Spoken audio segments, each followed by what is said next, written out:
Yo, give me a sec. Hello, hello.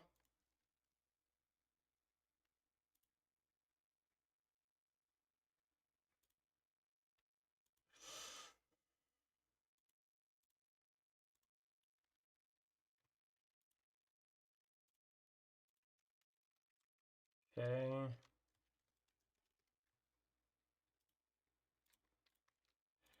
Welcome. I'll use Queenie's picture here.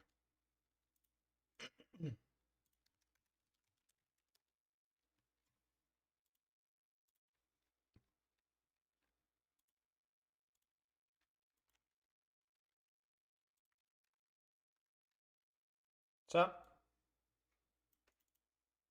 Sorry, give me a sec. I'm gonna go grab something to drink really quick. 1 second. Hello, hello, hello. I will have yeah, today will be kind of like a messy day. So give me a sec. How's everybody going?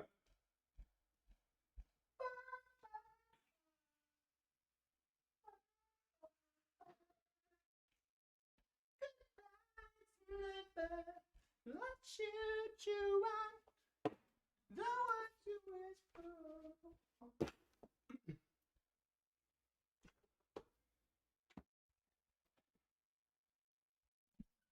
Wait, the stream announce picture? Wait.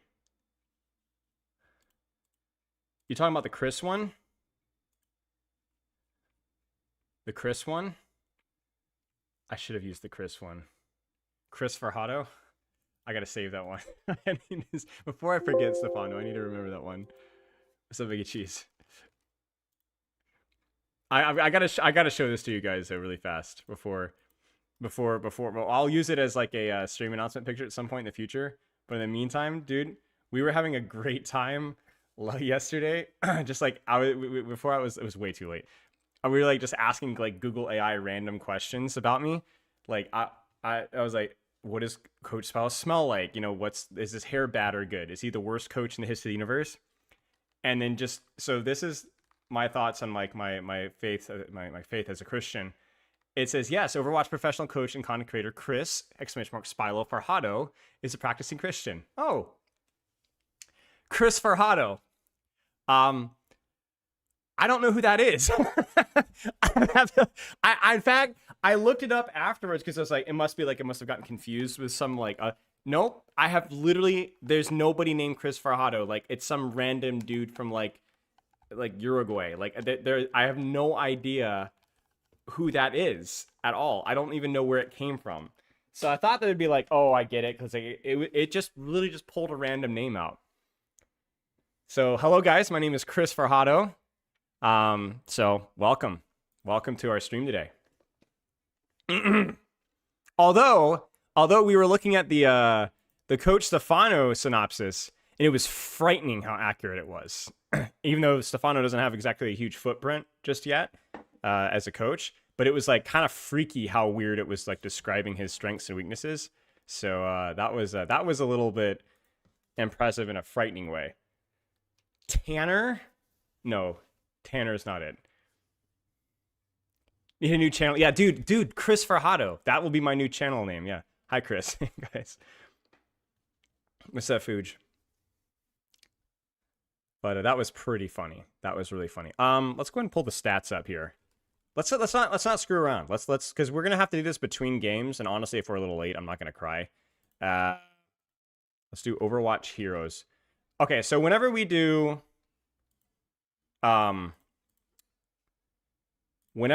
like balance checks, let's do tank first. I always like to go in as blind as I possibly can. Season 3 stats check, or balance check, I guess. Balance. And just kind of give my 2 cents. Now, I haven't played as much this season because obviously we're not doing the GM thing, and I've been busy with other stuff. I've been playing Bloodborne in my free time and doing some other stuff. But I haven't played as much this season, so my opinions are going to be like way more like cautious than they were before. But my opinion of this is going to be a little bit of reflective of gameplay, but also patch notes and historically. I mean, Ryan, like literally the second that we read the patch notes, we were like, Ryan has to be the best tank in the world. Like, has to be, right? Like, he was already good in most ranks, like top 2 or 3 in most ranks. Yeah, my finger's been broken for a while. It's just typical flag football fractures. There's nothing major. It's just, they're just annoying. So I feel like Ryan has to be like the best tank in every single rank. Maybe not in Korea, maybe not in GM Champ. Diva has to be like not great. I'm trying to think if there's anything else major. Maybe Ram's a little better just because of the meta. Maybe the heal perk buff is kind of nice. Like, were there any major changes balance wise, guys, that I can't remember? I mean, Zarya got a micro buff. Like, once again, I feel like tank is a bit of a nothing burger. Not in a bad way. I just don't think, like, I think Ryan probably will need a shield nerf. I think he desperately needs at least 100 minus shield. But, like, I think he's in a really good spot right now if they do that. I'm talking about tank specifically. I think Sigma's, like, remained good since, like, last fall. And then even in GM Champ, I'd be surprised if there's, like, major variants, like, major variants. You know, probably Hazard's going to drop a little bit because moving Leap into Major is definitely a pretty big nerf. Not like a major nerf, but like you're going to probably see it. Oh yeah, Domina new perk, good shout. So for those of you guys that are curious, I did test that perk a little bit in a couple of games. 100% the pick. Like 90% of the time. I say 100%, 90% of the time. But it might be, the only reason I'm not saying 100% of the time you choose the perk is because I haven't played enough of Domina to tell you, but it's freaking insane. It's really good. That major perk. The only problem is that it is a major perk. So it's not something that's going to have a massive impact on her win rate necessarily because it takes quite a while for you to get it. But yeah, the Dominant Shield buff was absolutely an insane buff. It just is not necessarily going to be something that's going to maybe dramatically increase it. Maybe Zarya is a little bit stronger because of her micro buff. And then also like the larger meta context as a whole, like because remember, nothing happens in a vacuum, right? Like, so there's certain things that might go up or down depending on heroes that are going up and down. Like maybe Zarya is good in GM Champ again because Vendetta is like not as trash, all right? But what about the Reaper nerf, right? Like how does that impact things? So 25 HP, which is a pretty decent nerf, right? How does Xion feel versus a lot of these tanks? And do those tanks, how do they feel versus Xion? So I would imagine that we're probably going to want to see, Ryan's probably going to be overtuned, 100% going to be overtuned. But other than that, I don't have a strong opinion because I just don't think that I don't have enough information. Now for damage, Xion's going to be overtuned. We know that. 100% going to be overtuned. My prediction on her release after like the first 2 days was like a middling first hero release, like 55% win rate, and I think it was pretty close to that. I don't know what it was exactly. I don't know what it is exactly, but it was like felt like it was like not Vendetta level, but not as slow to come to fruition as like a Freya release, and certainly not a Sierra, as bad as Sierra, but like actually like pretty decent, all things considered. But she's definitely going to need some nerfs. We'll talk about what I would have suggested later, although she just got hit with a nerf. We'll talk about that one a little bit. On-run probably should continue to climb, but it depends on how her matchups feel. I think it's only a slight buff and more of a buff for higher ranks, where ironically she's not that good. So I don't imagine we'll see like anything crazy different with on-run, probably mostly the same. I'm curious to see if Bastion drops at all because of the loss of the other major perk in higher ranks. Is there anything else, guys? Genji should be up again. Like, Genji should be top 2 or 3 DPS in most ranks until GM Champ would be my expectation. I think he got 2 noticeable buffs again. One was a major perk, to be fair, but a 2 seconds reduction of deflect is crazy. May, nothing as much. Reaper should drop. We'll talk about the Reaper thing in a second. I think it's just a complete miss. Sierra should be about the same, maybe a little bit more even across the ranks. I actually think the Sierra changes were pretty reasonable, and I'm playing with him a couple of games. Was like, oh, okay, yeah, this feels better to play versus and play as just a little bit. I mean, she's still freaking cancer, but like the on-run nerfs, I understand the spirit behind the change, and I'll be behind that spirit. Beyond that, Vendetta probably creeping up again a little bit. Probably creeping up again because he did get some significant buffs, but probably still nowhere near like dominant would be my guess. Cheers, guys. Thank you for the message, Marson Events. Support. Was there anything crazy relevant with support? I'm trying to think. Well, Moira has to be good. Moira has to be good. Mizuki has to be good too. Mizuki got another buff. Mizuki basically got a double buff because it increased his shift duration is an indirect buff to his cooldown. Like there's just a lot less downtime with this guy's shift now.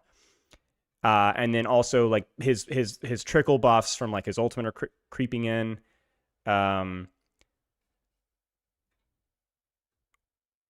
I think Kiriko will still continue to be decent. Was there anything else of note in here? On and nerf was kind of like, I mean, it was fine, but like it's probably not going to have that much of an impact on her performance.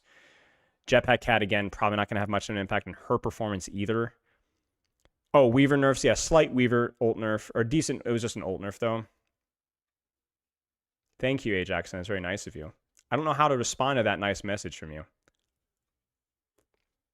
Oh, yeah, the Tracer minor perk nerf. But that's definitely something that'll affect. That's not going to affect her performance that much, certainly in most ranks. So, okay. So, yeah, I will make some predictions here. Let's look at tank first. I'm going to predict Ryan definitely needs nerfs to his shield.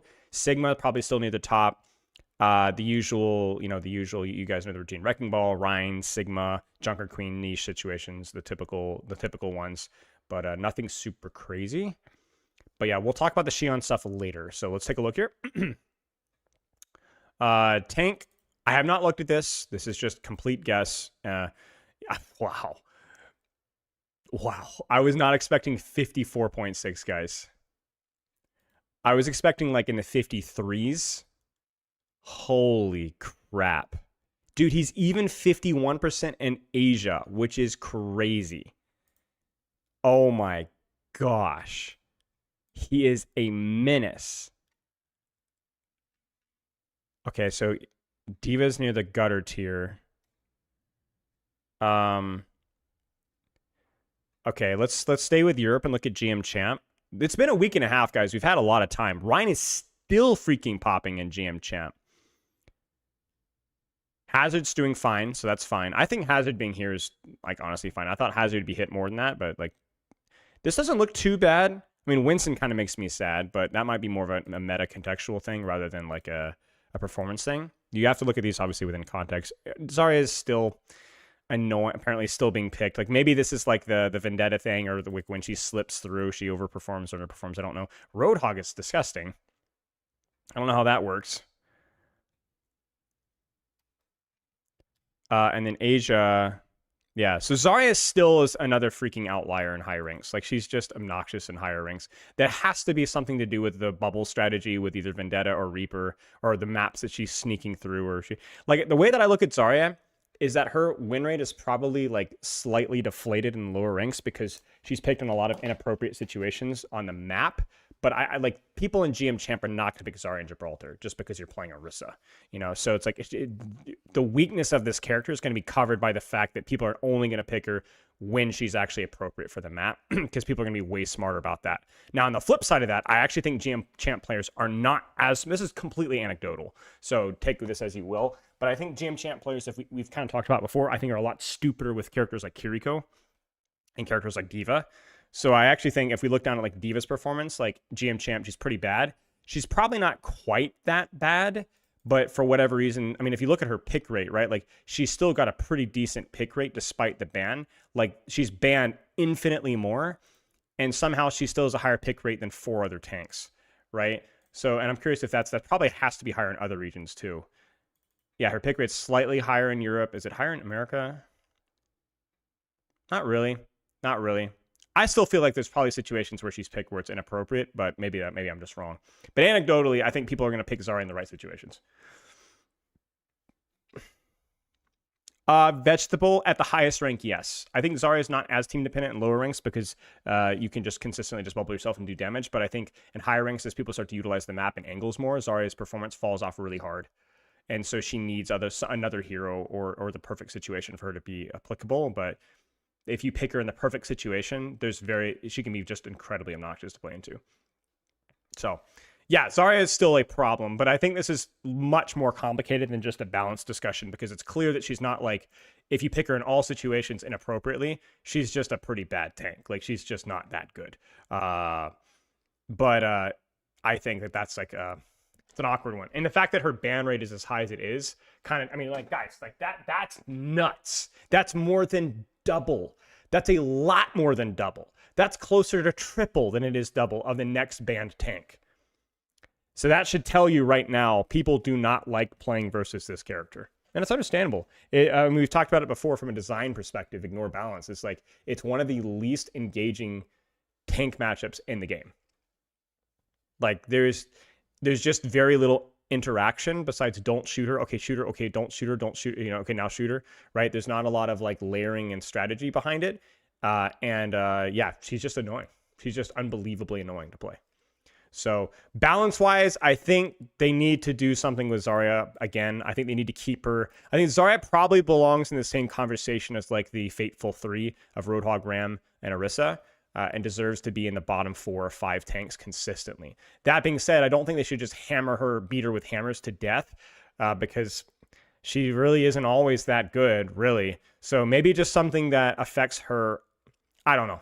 Just they need to do something with her balance wise, probably slightly. Just chunk her, chop off her ankles, chop off her pinky toe or something. Get her down here just a little bit until they've figured something out for her design wise. You know, it's just like one of those balance problems. It's basically using balance to solve a design problem until you actually have time to take a look at the character design, if that makes sense. Because that's what they've done with Orisa. That's what they've done with Roadhog. That's kind of what they've done with Ramattra, where they're allowed to just not be that good until they have time, which who knows if they ever will, to actually quote unquote fix the character. But if you ignore that, the characters with the higher performance, Rein is clearly needing of a nerf, but a Rein meta is still fine. A Rein meta, Little Wrecking Ball is still being decent. Hazard's fine for me. I know people in high risk cry about Hazard all the time, but honestly, I just could not possibly care less. The one thing that definitely frustrates me is I feel like Winston and Ana are like the two heroes, especially Winston. Ana, I can understand being a bit more controversial. Winston just deserves the right to be in the top 4 or 5. Like, even if you look at his Asia performance, right? He's still not nearly as dominant in Asia, the region that completely dominates with this character historically. Like, he's just not even that good in Asia. Like, I just think unquestionably the game needs to be catered around a Winston meta. I just think objectively the game is as close to being healthy when Winston's one of the top 2 or 3 tanks in the game in most ranks. I think it's pretty hard to demand it in like bronze, silver, gold, plat probably, but the fact that he's this low to me is like, he just deserves the right to be higher. He's more interactable, he's more punishing, he's more map specific. Like, I just think that this has been like the one ugly outlier, like Ana or like the Lucio nerfs, right? Or like back when they hammered Tracer with nerfs instead of adjusting her perks. That's like the big thing here. Because I don't really hate any of these tanks. I mean, Doomfist can be definitely frustrating to play versus, but he's like, there is a lot of skill that goes involved skill floor wise. I know people will disagree, but I just think they're wrong. I think Junker Queen is like fine. Sigma is like fine that if he's strong, to be honest. Hazard's okay. Ball's still fine in niche situations. Ryan's whatever. Yeah. So anyway. So Ryan needs a nerf, but I hope they don't, but they just nerf his shield. If they nerf anything else about it, it's going to be like one of the most tone-deaf changes that they've made in a while, but we will see. Is JQ just a healthier Roadhog? Yeah, for sure. For sure. Okay, damage. Probably Genji's going to be overtuned. I don't hate Genji being a little overtuned. He's one of the better DPS to be overtuned. Because when he's overtuned, he doesn't dominate every rank quite as much, but he is more of a noob stomper than, say, a Tracer. I'm curious to see how On-Run, Sierra, and Vendetta are doing, the ugly 3. So Xion, yeah, obviously Xion needs a nerf. Like, but this is honestly, okay, this definitely needs a nerf, right? 100%. But guys, this is not that bad. Like, considering what we've had with Vendetta and what we've had with other tanks. Like, even freaking, like, this is like, I'm trying to think, like, what's the best analogy here? Like, Release Domina, maybe? No, Wing was better than this. Wing, after his first round of nerfs, maybe. After Wing was initially nerfed. I think this is what we're like, frankly. So, not Release Wing. Release Wing was stronger than this. But, like, after his first round of nerfs, maybe? Could be worse. And this is also, keep in mind, this is not factoring in the recent, so as of this time of this recording, her spread and her alt fire got nerfed. And then also the recovery, which we'll talk about that in a few minutes. But for right now, this is great. I mean, this is also, pick rate is nuts. Like, I don't know what the pick rate was like with the other release heroes, with Sierra, with Freya, with Vendetta. You can't really compare it to when they released 5, because obviously you had 2 DPS at the same time. But this is nuts, no? Like, is this the highest pick rate since, like, Juno, maybe? Juno, I mean, usually support players will go crazy. Like, Juno probably has to be Juno. I think this is since the highest we've seen that. I'm curious if we ever have a dev that could give us some insight. She's fun. I definitely have a lot of critiques of her design and some things that I like and don't like about her. But, like, just from a totally subjective perspective that I think most people agree with, I enjoyed it. It's fun. Feels a little different. So This is fine. This definitely needs a nerf. I would like to see this to be the safe side of strong. 53 for now, and then we'll go from there. And yeah, not a crazy ban rate is really nice. It helps that she's not a proximity-based DPS, like Onron proximity-based, Vendetta obviously proximity-based, and those things are obviously a lot more visual. But yeah, this is okay. Now in terms of win rate, we knew this was going to happen, and we knew this was going to happen, but could be worse. Could be worse. And then beyond that, oh my gosh, Reaper got hammered. And you're still getting one shot by Dire Triggers. I've already said it with the patch note reaction. I won't reiterate it again and again, but it's just a terrible change. It's just a terrible change. And it's frustrating and disappointing that they introduce a new concept to provide some sort of nuance with the character's weakness, which I like.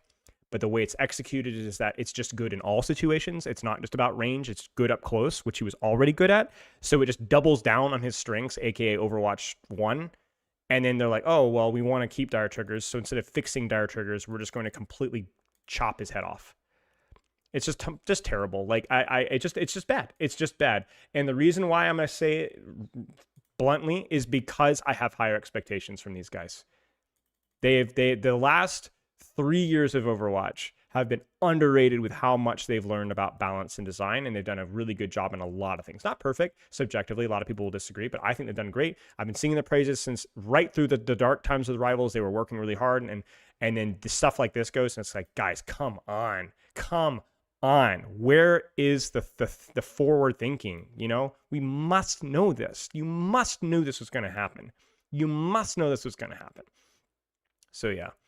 And this is also interesting to me too. Like Emre being this low is interesting. Although hit scan, long range characters, are generally a little bit debuffed. Maybe I'll make a video about why that's the case.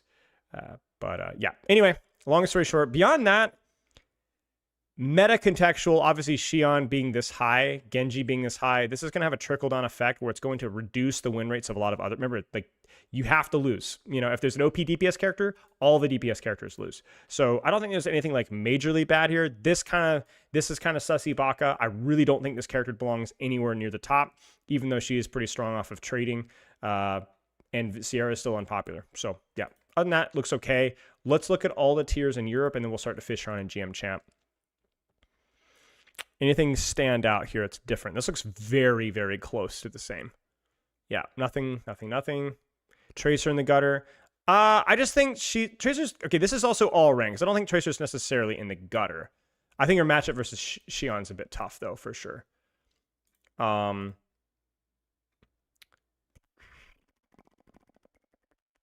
Nothing. I mean, this looks very similar all the way through. But yeah, Bastion's a lot worse. Reaper's a lot worse. Those are the things that are definitely worth pointing out. And On-Runs definitely feels okay. GM Champ. Vendetta's starting to feel good in scrims. Well, Vendetta's like bubble strategies with Vendetta have always felt pretty good, even when she's not always been super oppressive. But yeah, I understand. Irby,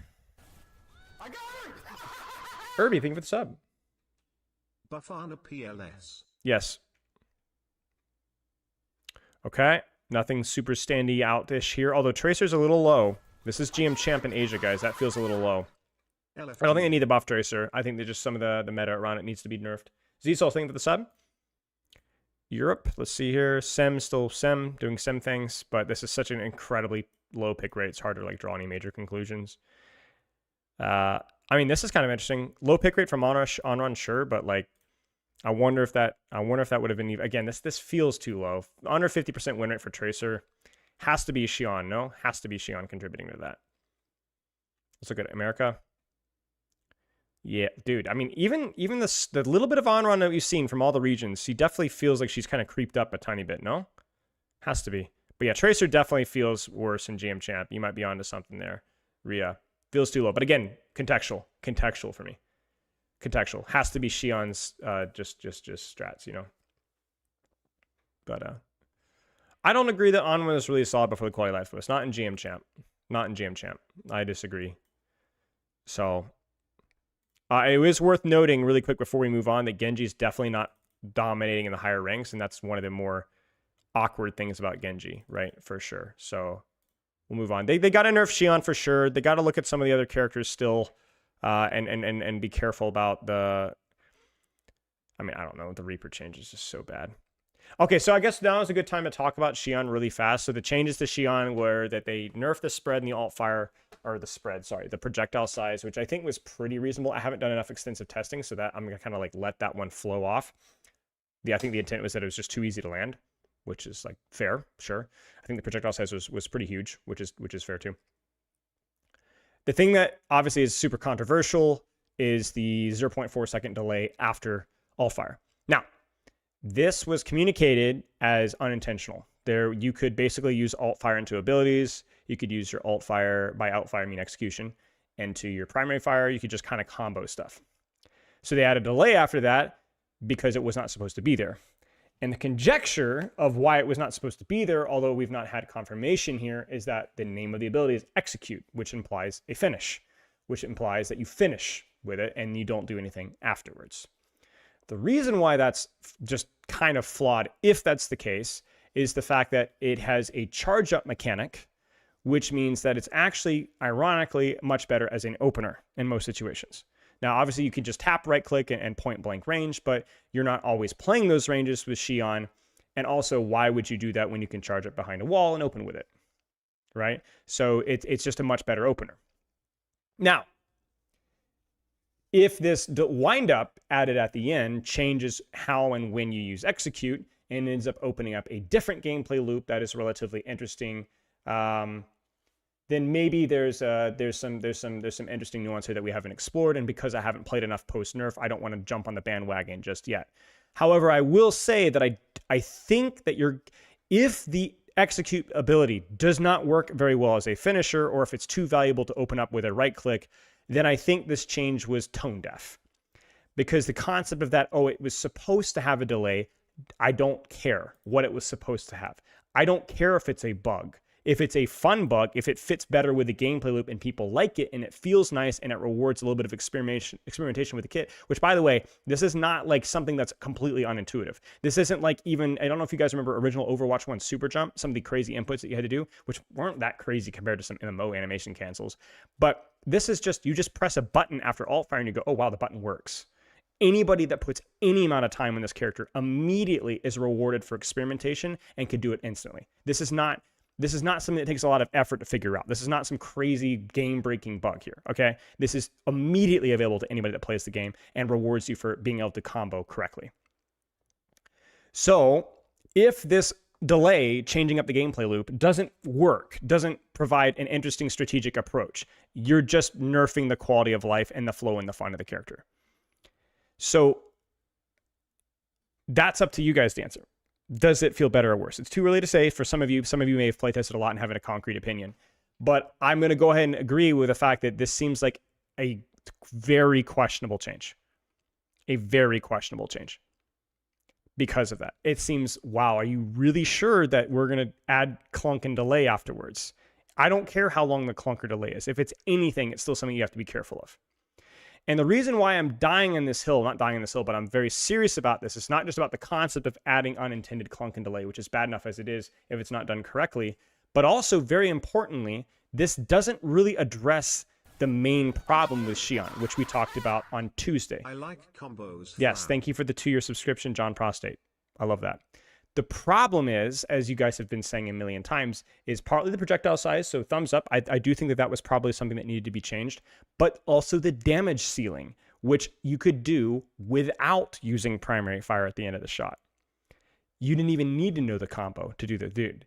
The damage ceiling of what alt fire can do at the front load of a fight is absurd. Absolutely absurd.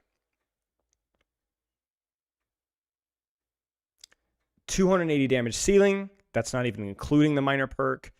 You don't even need to hit that anywhere close to that ceiling. Doing it at all ranges. It just did too much damage. It just did too much damage. So nerfing the projectile size was a good change because it indirectly, but there's still situations where you're going to be one-shotting characters that you absolutely have no business one-shotting. Now, I know a lot of people talk about bike. I agree. The bike combo is definitely something they need to look at as well. Maybe the projectile size. They've given feedback on that. We will keep an eye on. But we're focusing on the alt fire because it is objectively the most. Like, from a performance standpoint, I don't think anybody should argue that bike is a bigger contributor to her balance problems than her alt fire damage. If you do, then you don't play the character correctly or you don't know it enough. But basically, the alt fire is like absolutely insanely broken at all situations. Shooting tanks, shooting squishies, winning 1v1s versus flankers, poke heroes, anybody. It's just an insane amount of damage. And that wasn't touched. And so that those potential really bad edge cases where you can almost you can get one shot by Xion are still here. Still here. So once again, we have another Season 9 moment where it's like, what was the point of Season 9 if we basically have a one shot on a character, but we made it feel worse to execute? So anyway, that's my 2 cents. I would have nerfed her right-click damage by as much as 20 damage. And then left, I think people were talking about like nerfing the perk, but the perk is not like that oppressive anyway. It's only good because it's in combination with the other thing. And like, you need to nerf the base. You need to nerf the base kit. Stop screwing around with perks. Nerf the base damage by 10, 5, 15, 20, somewhere on those lines. Get rid of the stupid, adjust the projectile size, and please don't add the stupid delay. Make it normal for you to combo your abilities and balance around that. Balance around the thing that feels good. Don't balance around, oh, well, when you do these certain amount of inputs, you can get a broken output. Well, that's the whole part of fun of exploring the character. So, anyway.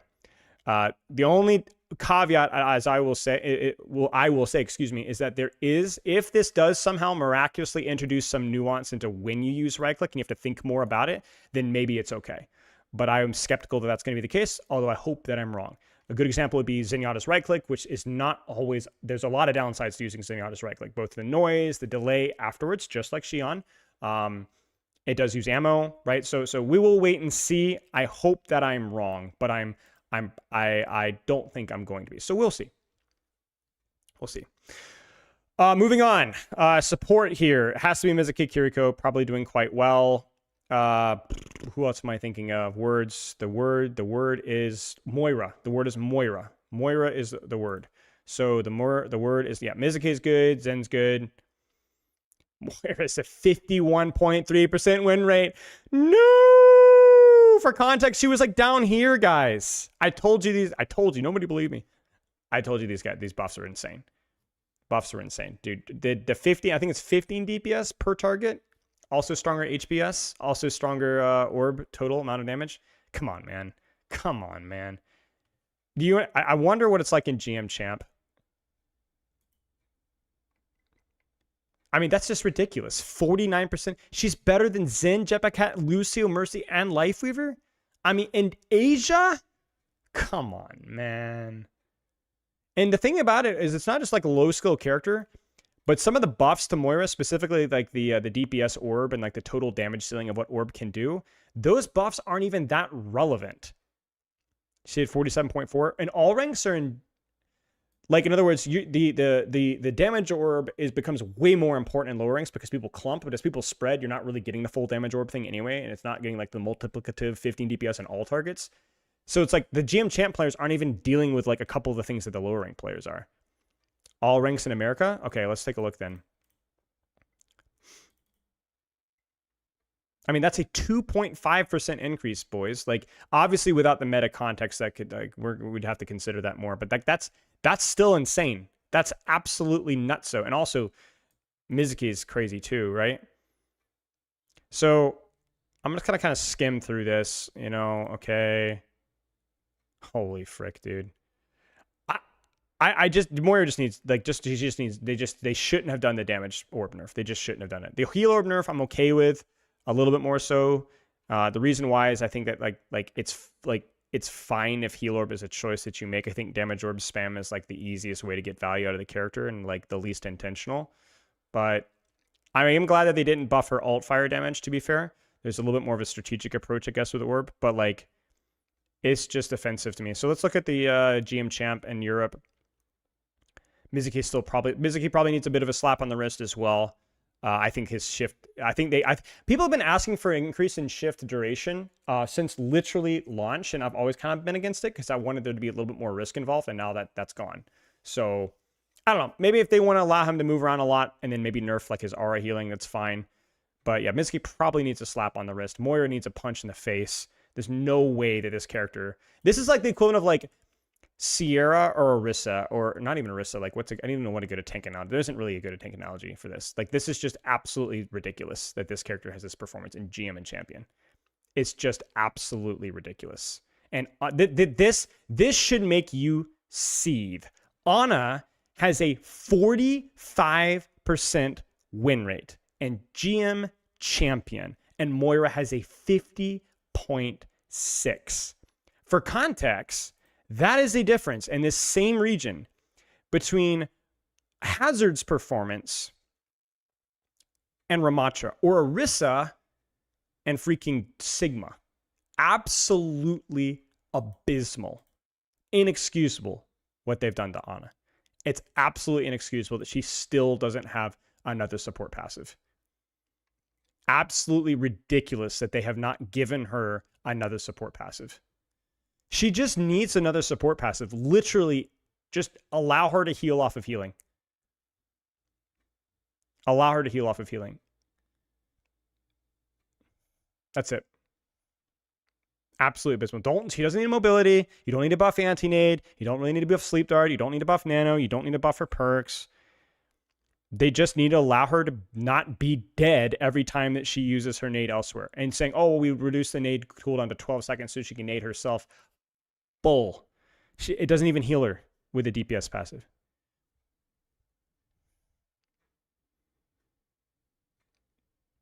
Bull.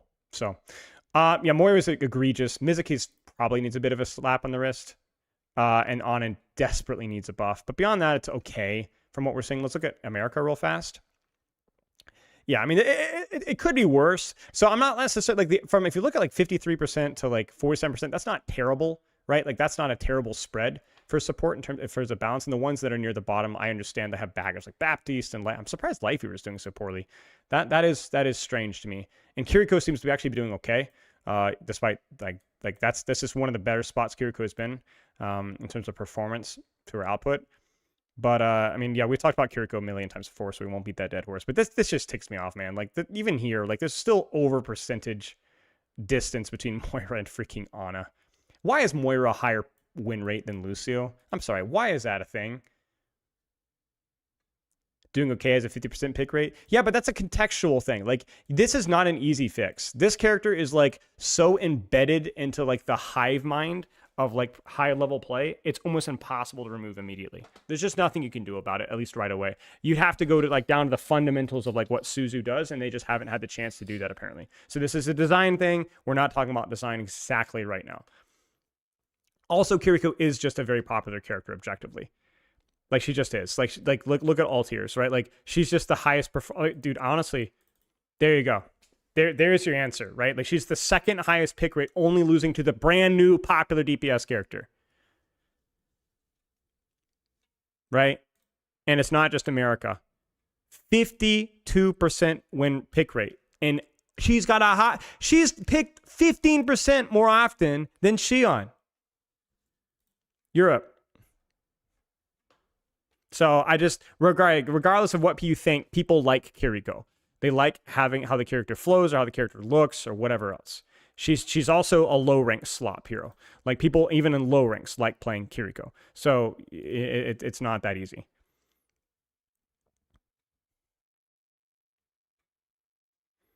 So it's the same. Like it's not a bad metric. I'm not making fun of it. Like I think there's a lot of like bad. Like look at this, right? Like if you go to this is like let's go to America, right?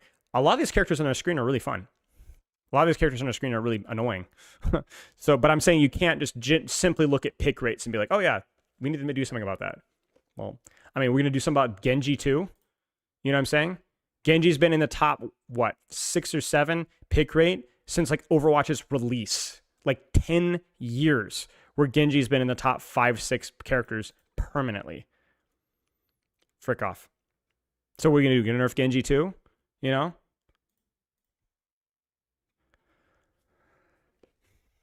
Do you think there's anything wrong with a super niche character being strong? I mean, no. If by niche you mean people don't pick her very much. Like I think Sim probably needs a little bit of a nerf, but Sim's like pretty high skill floor, has a decent skill ceiling, like not as high as Tracer or necessarily, but like she's fine. So I've never really had a problem with Sim being somewhat decent for a long period of time. Same thing with Wrecking Ball, right? Wrecking Ball is allowed, I think, to be strong because he's also like pretty high skill floor, pretty high skill ceiling, right? Although I'd argue his skill floor is actually lower than Doomfist's. That's my hot take. Same thing with Brigitte, you know?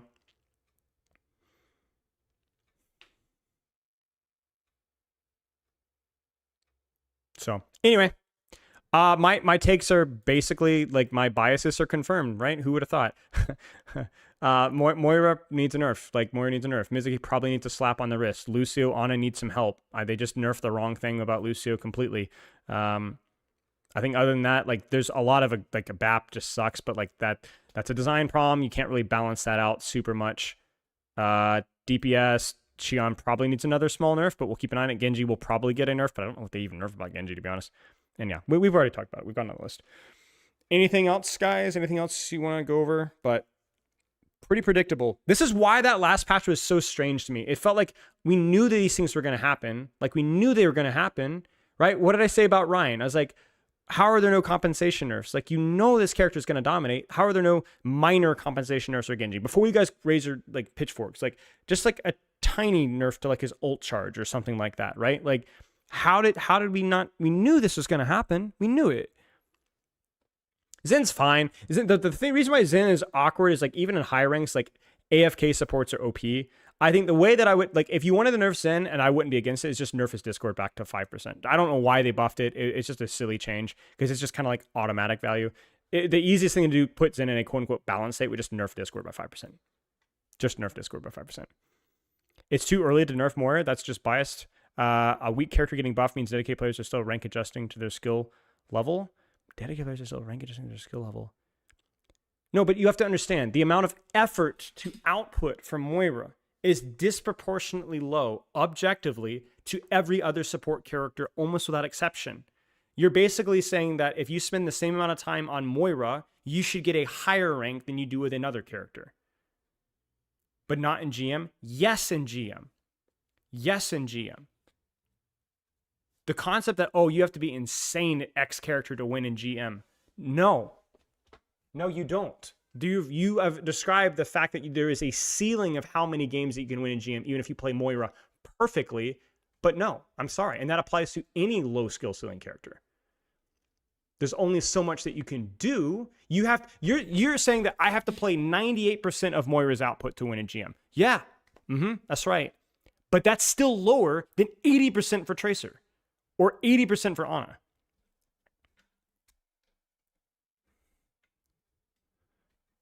You know, you're going to have to take my word for this, you know, as somebody that's coached a lot of Moira, played a lot of Moira, and coached a lot of other supports. Like, I don't think that we have, like, you understand? Like, I don't think that, like, I just win the argument. You're wrong, idiot. Like, obviously, it's like, we don't really know, you know? Like, I think that there are other heroes that people probably have wrong impressions of, you know? Like, I think people describe, for example, one of the ones I think gets thrown into the bus a lot is Doomfist. People don't realize how hard Doomfist players have to practice.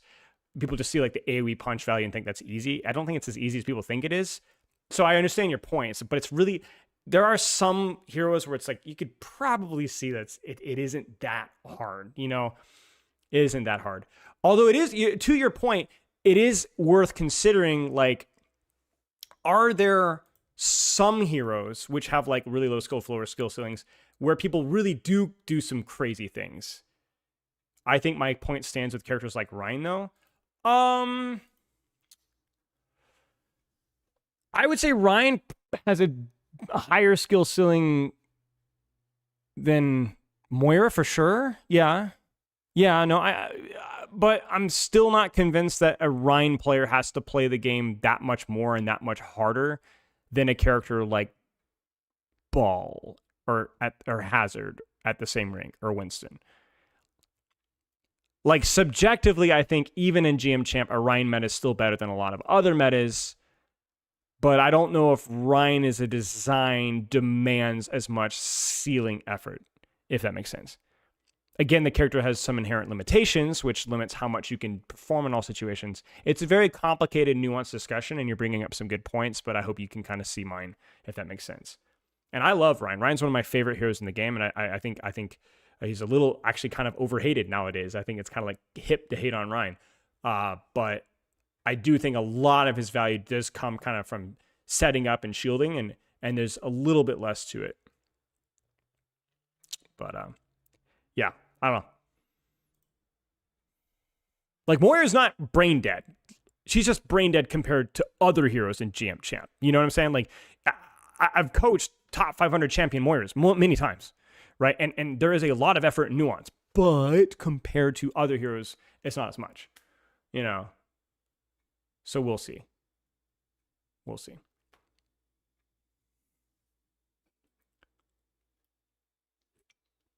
I think EDRE is more brain dead than Moira. From a strategical perspective. I think EDRE is just more brain engaged with a mechanical perspective. I mean, that's such a low-hanging fruit. But I think EDRE is like underrated for how simple the basic gameplay loop is, and how little that gameplay loop changes. I would put her actually a step below Zen in that regard, in terms of like cooldown management, rotations, and so on.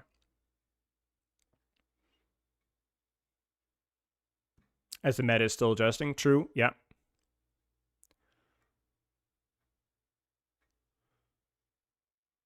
feel like you can't make a bad decision with any Moira kit. You can make a lot of bad decisions with Moira's kit. You can make a lot of bad decisions with any hero's kit, frankly. You can make a lot of bad mistakes. Like, I promise you guys, like, to Moira's defense, like, again, if I put any of you people in chat right now into a quick play or a competitive game right now, I could tear your Moira gameplay apart compared to what a champion Moira would be doing. But I also think that if I gave you a week playing Moira versus a week playing other heroes, most of you would probably rank up or win more games with Moira, given her win rate per balance state and her design. What if you're a champion Moira? Well, I'd have a harder time. Yeah. And you can recognize it too. Like, I mean, we saw when they opened the whole replay code for high ranked players or whatever, we jumped into like, what was it, like a Champ 5 or Champ 4 game, saw some Moira one trick, and I was like, yeah, I see it. Like, this player knows what they're doing. It just, yeah. Just two lines inside me. Sorry, man, if it feels like you can't, like, I don't get the feedback of a bad decision. Oh, I see what you're saying, Ravinity. That's actually a great point. Yeah, the idea with Ravinity's point is that, like, you don't get punished for your mistakes with Moira, your teammates get punished for your mistakes. And so you have to, like, kind of, like, look at the situation and min-max your value, because your failure might not result in yourself dying, or you, like, getting immediate feedback of a miss, right?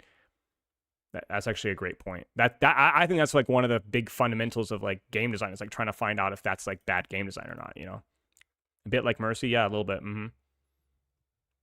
Yeah, great point. Sorry, Ravinity, I misunderstood.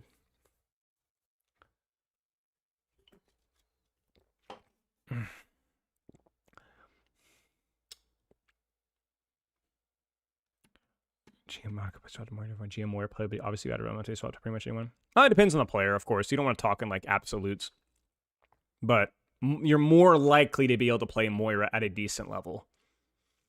I mean, subjectively, that's always been the case. Like, Moira's been the character that I don't play very much, but I can basically immediately pick her up and play her value-wise proportionate almost to some of my better heroes.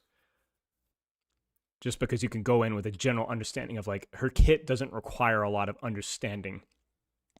I mean, I remember doing this kind of stuff with, Frick, who was it? Who's the Moira master from back in the day? And we were talking about, like, all the techs that Moira has, and it was kind of like, it was insane, like, how much these guys were, like, Nolan, yeah, how much they were, like, literally squeezing, like, they were, like, okay, do you guys remember the Pampered Chef? Is that, like, a 90s kid thing?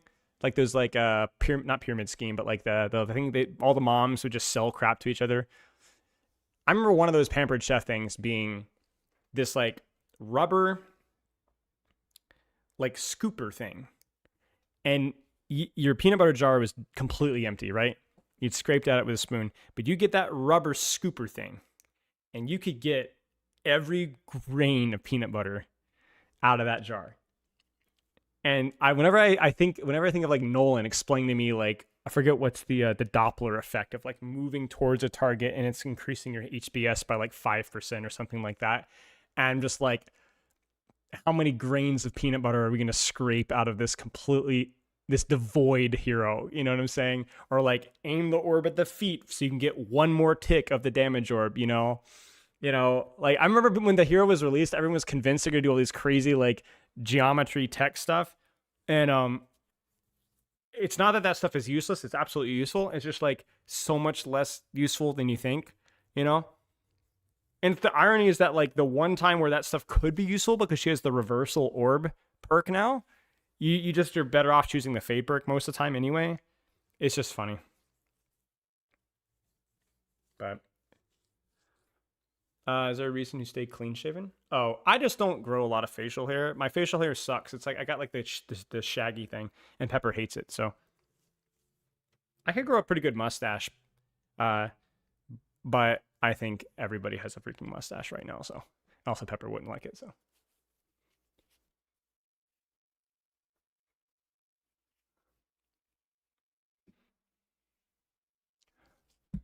But yeah, anyway, I don't hate Moira as a concept necessarily. I think they could do a lot of like some tweaks to both her kit and like her cooldowns and stuff, and keep her as like a relatively accessible skill floor character that actually has a lot more strategic output, so that she would be allowed to be a bottom mid table hero. That's my thing with design, is like I don't want every character to be an Ana Lucy. I don't. I think though if we can like raise the floor up just a little bit, not in terms of complexity, but just like the number of things that you can do if you want to, if you can figure it out, then you're allowed to have a character that can, a Moira that has like more complexity than she is right now. It's just, it's fun to have depth. It's fun to Unga Bunga, but if I wanted to like study the Unga Bunga, I could be a PhD in Unga Bunga. I don't have to, but I can.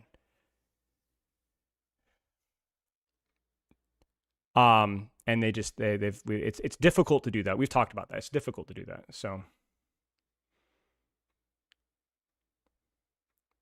would you consider Mizuki's win rate being so high due to his ultimate? I think it's a contributing factor, sure. The fact that it works as a bubble dance right now has definitely made it better and higher ranks. And I think that that's actually a good change. I think that that's a change that necessarily low ranks, mid ranks don't necessarily use correctly all the time. But if you're smart enough to place it and time it and utilize it well, then it's just better in higher ranks, which is cool. And I like the fact that they also nerfed the healing and the duration of it as well. So it's really not a great just plop it down and heal ult all the time. At least it's one of the weaker ones of that, which I think is great. It feels actually kind of different as a support ult. Now you may still have problems with it, I understand, but I think let's not all be negative here. It's okay. Yeah, okay. We'll stop there. If you guys have any questions about anything that we talked about, basically everything. The Shihan nerfs, all that stuff. So you guys will go back in the YouTube VOD.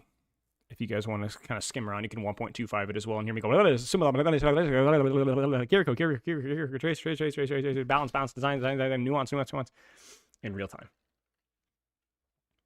Were there any outliers? I mean, basically everybody that we knew would be an outlier, right? Mizuki is a little bit of an outlier. Moira is definitely an outlier given her like skill to output ratio. Ana's just garbage. Damage was, Shion's really good, but pretty decent given. Obviously, the recent nerfs will have to wait and see. Genji, bit of an outlier. Again, no surprises there. And then you already know who it's Ryan. We knew it. So yeah, no surprises. I like doing these though because it's a good way of like practicing your meta reads from patch notes and being like, because like last like, I failed that read, or I got that read correctly, trying to remember what you talked about last time. Obviously, I'm going to remember more of the things that I got right than the things I got wrong. And unfortunately, I'm not immune from that bias. But at the very least, it's it would be something here. It would be funny if we went for a ball around map 1 on Ilios, So we played it a couple of times in scrims. And have any of you guys watched the matches yet? Have there been some good ones? Hey, Pickle Rick. If Ryan is good, shouldn't it boost Ram's win rate, pick rate? Could, yeah. Could. It could.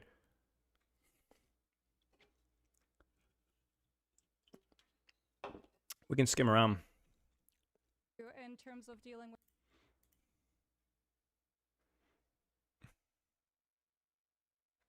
So VP versus 1, 2, 3, 4 just finished. Now we have TM versus Geekay, I think. So that'll be fun. that checkpoint. Alcad. Wow, Telesi took a map. Cool. Good for them. What's the meta look like? Let's actually look at the meta. Like, what our team is still playing, like Vendetta, Sem, crap. This might not be fun. Oh, Swiss of Mine's just gonna turbo stomp them. Nice shot from ICAP onto Aid, but Aid just drives on by with the bike. Death Blossom though into the back line from XSJ finds. Oh wait, Alpha use account banned. We playing Xion today at all or no? Depending on how these matches go, yeah. We have some pugs later today. I think I'm taking over for Pepper Pugs because she's busy today, so we might play some in. Why is Malga being played? I don't know. I mean, Malga's been pretty strong for a while, but there's just been questions of like, okay, is Diva too strong? And then they might be like, well, Ram's good, but Ram sucks versus Mizuki, and then it's like the circle of life, you know what I'm saying? You'll see heroes being played that just because they're good versus the meta things, even though if that individual hero isn't meta, if that makes sense. So difficult to connect that beat. Katsia just playing like clockwork here so far, and Rush is out for Telesi. It feels like ICAP has to be a hero right now. He does have the beat. Like Soj Reaper is like, I think Soj especially is because of Malga, right? So it's like Soj is really good into Malga, but not enough to discourage the Malga being played, if that makes sense. And then neither of these teams, I think, has like the Symmetra player to pull off the sim comps. Yeah, I'm just skimming around right now. I'm like looking at like what's being played. And you also have to look at the bans, right? So what was banned there? May's banned, which probably means, and Mizuki's banned. So there, I wonder if Mizuki would have been good versus the Malga. You can root the wind up, so maybe that's good. Let's look at the next map here. There's a Bastion ban, so no Cat Bastion. Alcad bans Kiriko because they can all run the funny supports. Like Gala Zox really flexible. There's your more poke-oriented stuff. Like for example, like you couldn't really run Sigma here if Mizuki's banned, you know, because like the Malga comp is just gonna run you over. Like with speed, they're just gonna run you over. And we've seen a lot of Sigma even in like awkward maps, and maybe that's why. So Sarah Lee had good takes in this. Sarah Lee pays way more attention to this stuff. Sarah Lee's got that perfect balance of like understanding pro matches, pro meta, but also like understanding the game.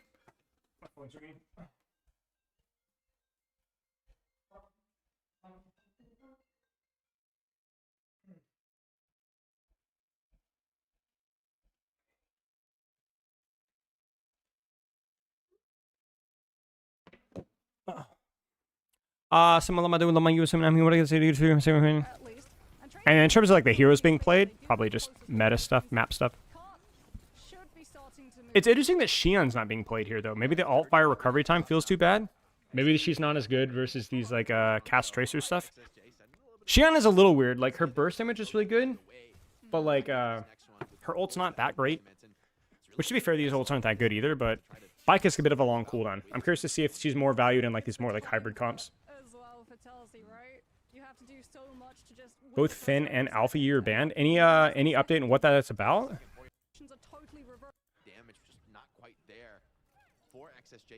No super surprises here. They're just basically playing heroes that are strong in the map.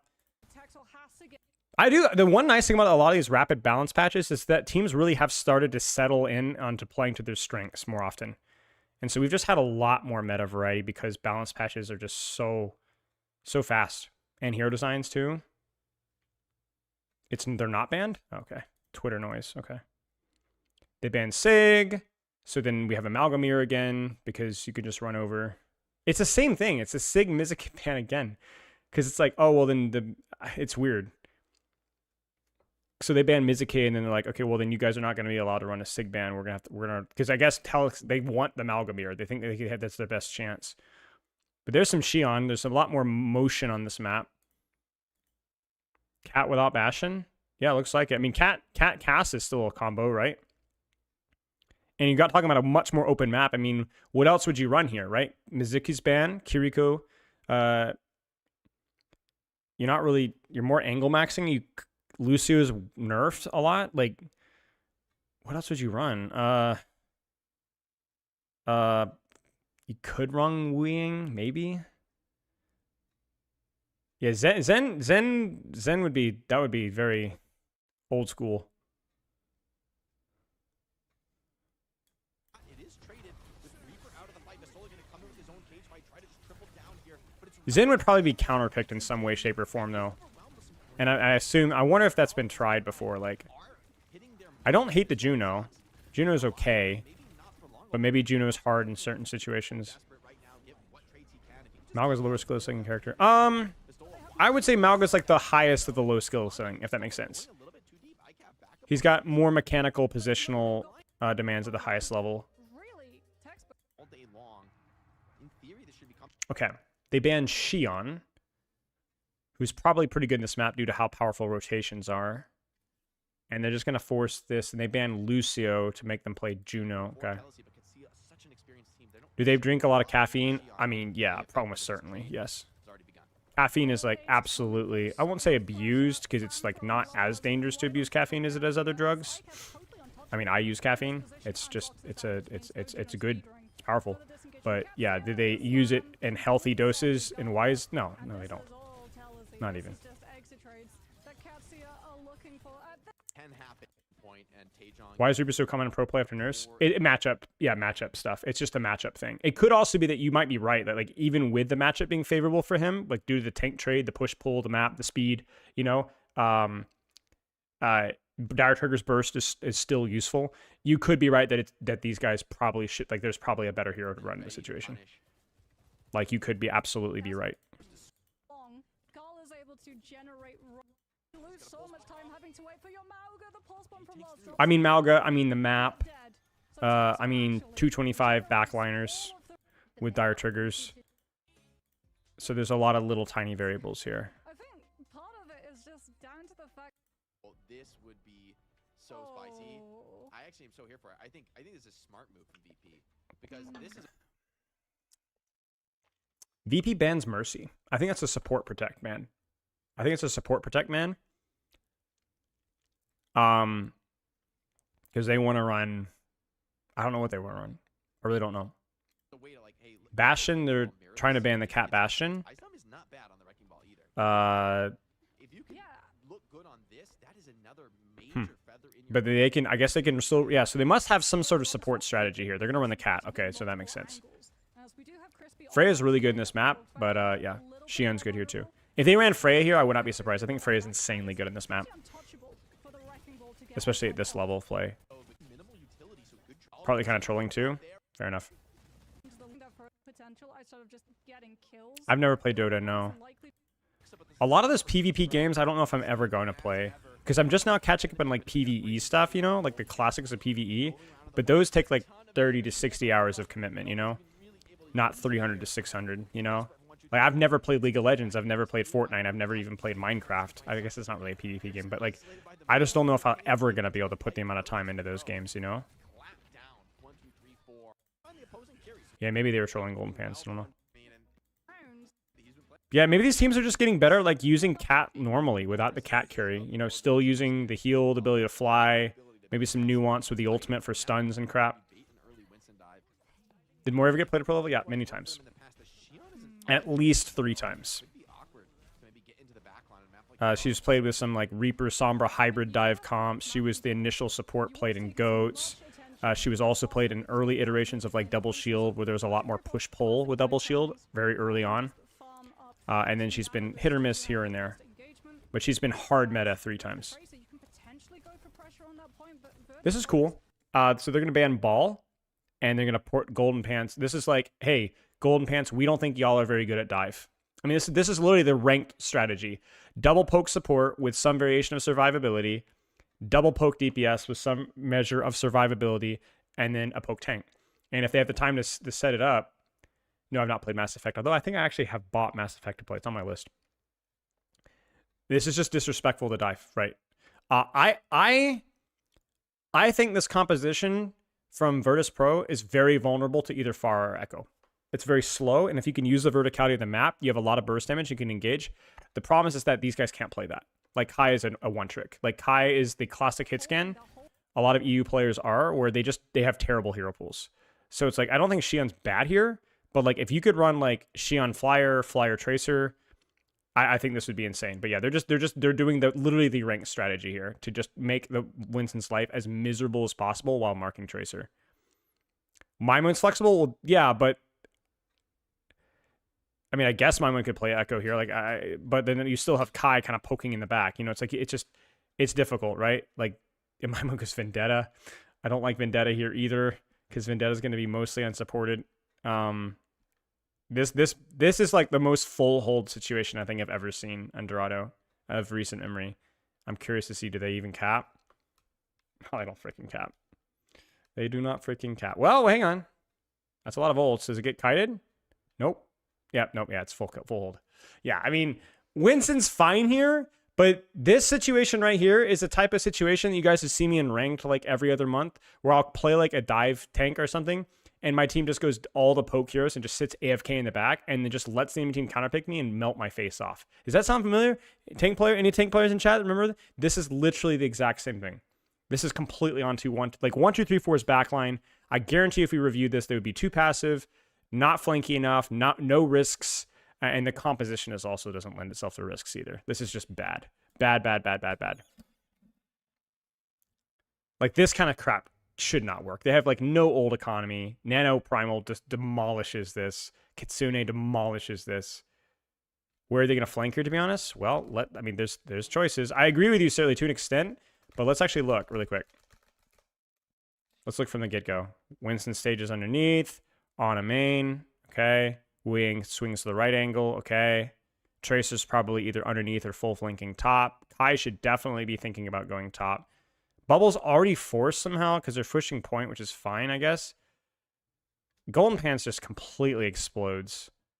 I don't know if, like, I really think that you need to not play to push point here. Yeah, they just drop. They just ent. They just go in. And then, yeah, we have both supports here. Like, there needs to be, here's what needs to happen. You need one support stays main, one support rotates top with Kai, Tracer deals with Cart, 3, 2, 1, bubble top, and then use that as an opportunity to set up your support on top. Like, your support needs to go top at the same time as your Winston jumps top. You do not play the push point here. Absolutely insane. You're not playing Diva. This is way too much damage to push Cart. This is just bad. Like, support has to be here off of the bubble timing, and then use that to bully Sigma out, at least temporarily. Stage just means setting up your angle. This is just really bad. We have 2 people pushing Cart at the same time. Bubble's burned. Kai's, to be fair, is trying to take height, so to Kai's credit, but both supports are just stuck on the point. And I guarantee we just continue to see that. Like, what the frick is Canale doing? Like, what the frick are we doing? What are we doing? Is there even a support up there? Where's Crispy? Crispy's on freaking the floor. Of course Crispy's on the floor. All support players are boosted. I'm kind of being facetious, but that's part of the brand. Like, what's the plan? You can't do this, guys.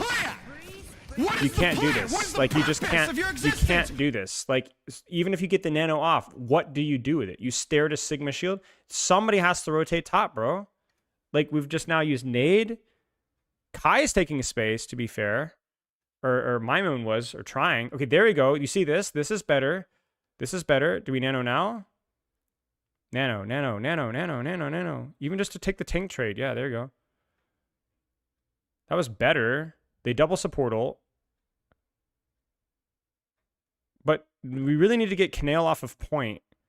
And then Canale needs to be taken. See, the problem here is it's like you needed to have used this time to bend high ground. Are they all high ground right now? No, it doesn't look like. I don't know. Maybe that was their one attempt there. But no, Canale's still on the floor. Like, Canale needs to nano and then run his butt cheeks all the way over, even if he's out of the fight. I don't know. More of a nitpick. That one could be more of a mechanical execution. And as I said, I really think some sort of a flyer here would feel much better than freaking Vendetta. No idea why we're running Vendetta here. This feels like a Vendetta counter comp, if anything. At least if there isn't like a bubble. I guess there was a bubble, but yeah, still, yeah. Wait, are we live? Oh, frick me. Sorry, guys. Sorry. No sim wall to answer the overclock. It's going to be a hope that Killix gets. Yeah, you have to get the ball rolling there aggressively. Like, you have to set your backline up because your backline is so freaking fragile that you gotta get your butts on height. Like, you gotta like assault the tank line and then clear top. Thank you, guys. Twisted Mind gets banned 2. Geek gets banned 1. They banned Bastion, which there must be some sort of like Sim Bastion comp, or maybe it's a Protect DPS comp. I'm like so far out of the loop with like the layer upon layer. But the Mizuki ban definitely feels like we want to run our Diva comps into y'all. And historically, this matchup should look good for TM. But I think this might be where like hero balance is like getting things hairy, because Malga's like really strong compared to Diva in a vacuum. And then also you have like stuff like Vendetta getting her buffs back, so her matchup versus Sim is not so bad. Like GK's comp here is like we're paying attention to patch notes and meta reads. Twisted Mind's comp is paying attention to like where we are playing what we're comfortable with, right? I mean, Soj is good versus this, I think okay, but like maybe Soj isn't good enough.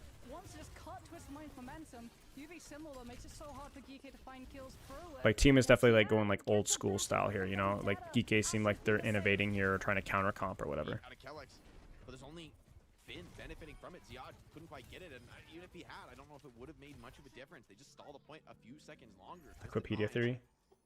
What are the hero specialists valuable in pro play? It used to be Tracer, maybe a little bit less so now, but probably still like. The reason why I say less than was because I think not that the Tracer's become less important necessarily, it's that just everybody can kind of play Tracer now because it's been such a must pick for so long. It's like, so beyond that, I don't really know. I think like having flex, like I think the more important thing is like having a DPS player, sorry, that can actually like learn new heroes. That's like probably the most important tool for teams right now, besides the obvious of like having a functional tank. Because like we have Sem, we have Xion, we've had freaking Vendetta, we've had like there's just been so many new Freya. There's so many new relevant characters. Like every single new DPS hero has had their impact on the meta.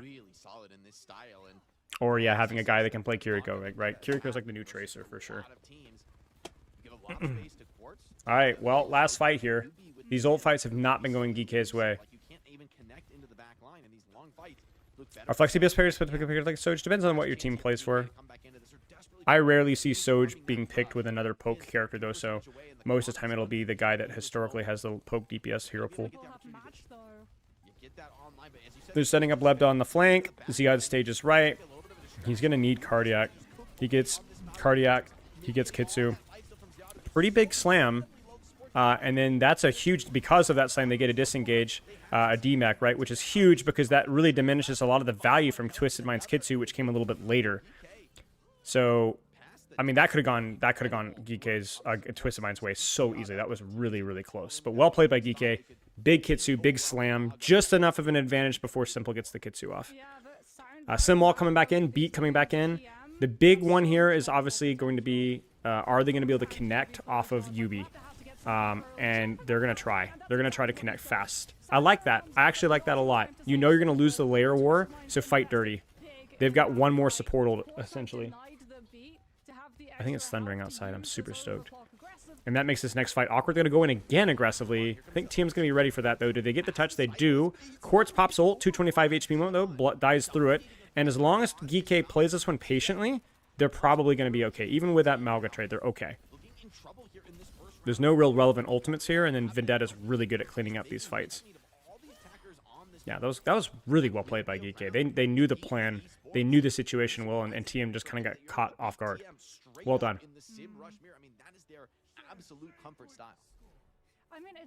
You're afraid of thunder? I get it. I don't like explosive loud noises, but it's like a fear excitement thing for me. Yeah, the Vendetta does a really good job of zoning off point there. Wow, that's a lot of damage.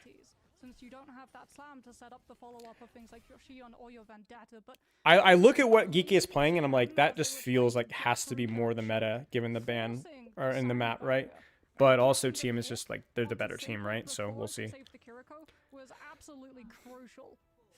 The good news though is for TM is that like I do think that these points become slightly more hard. I don't know. Maybe this one's about the same, but if they can get the city center, then I think this Soj can get a lot of nice space.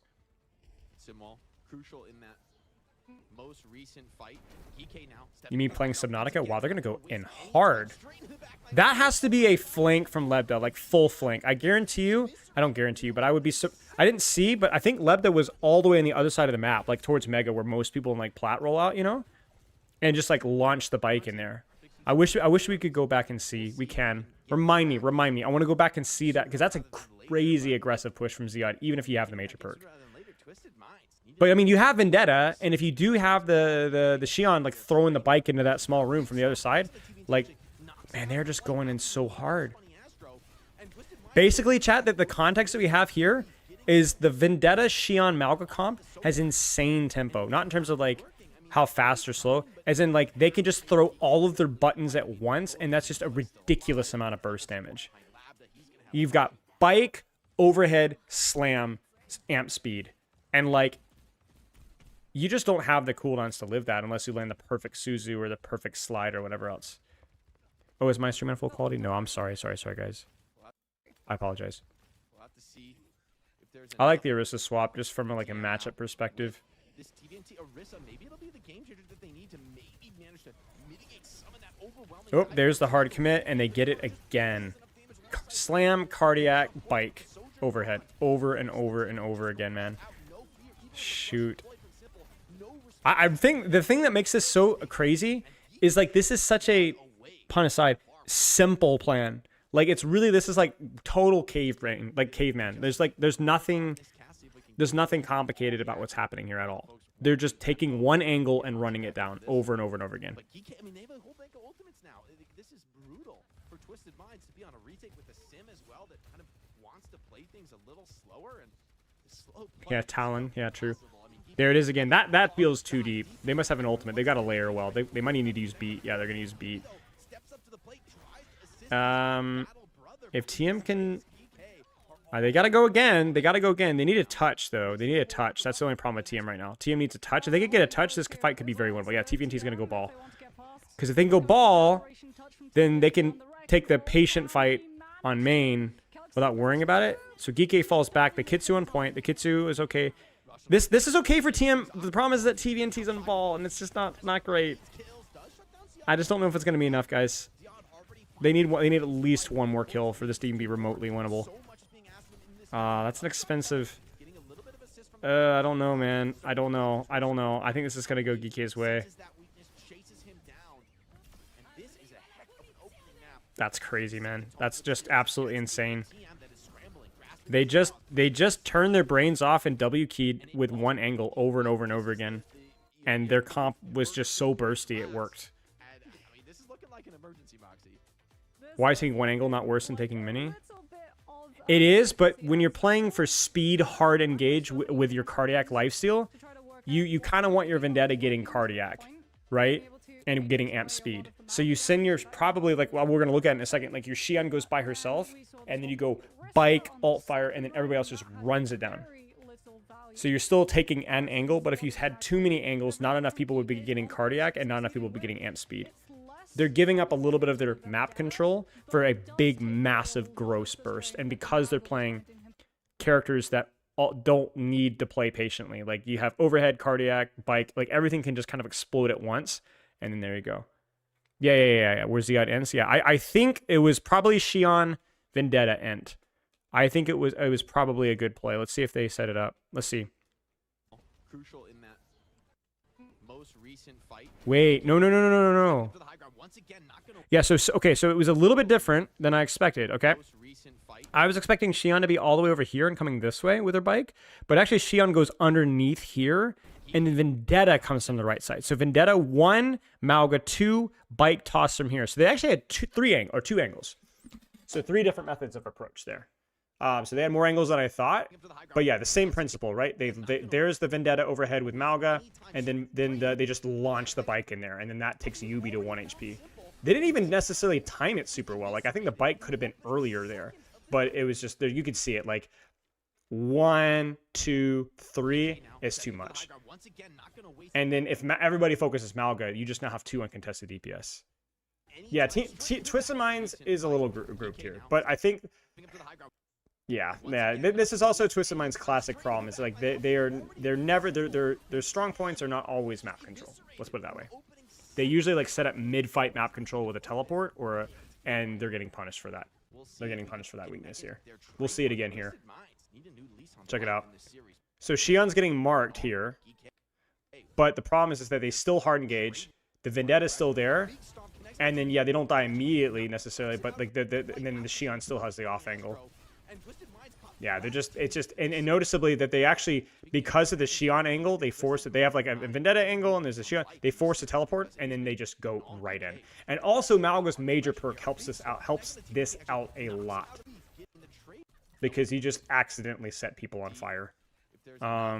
There's the flip again. Let's watch it again. Xion's tailing.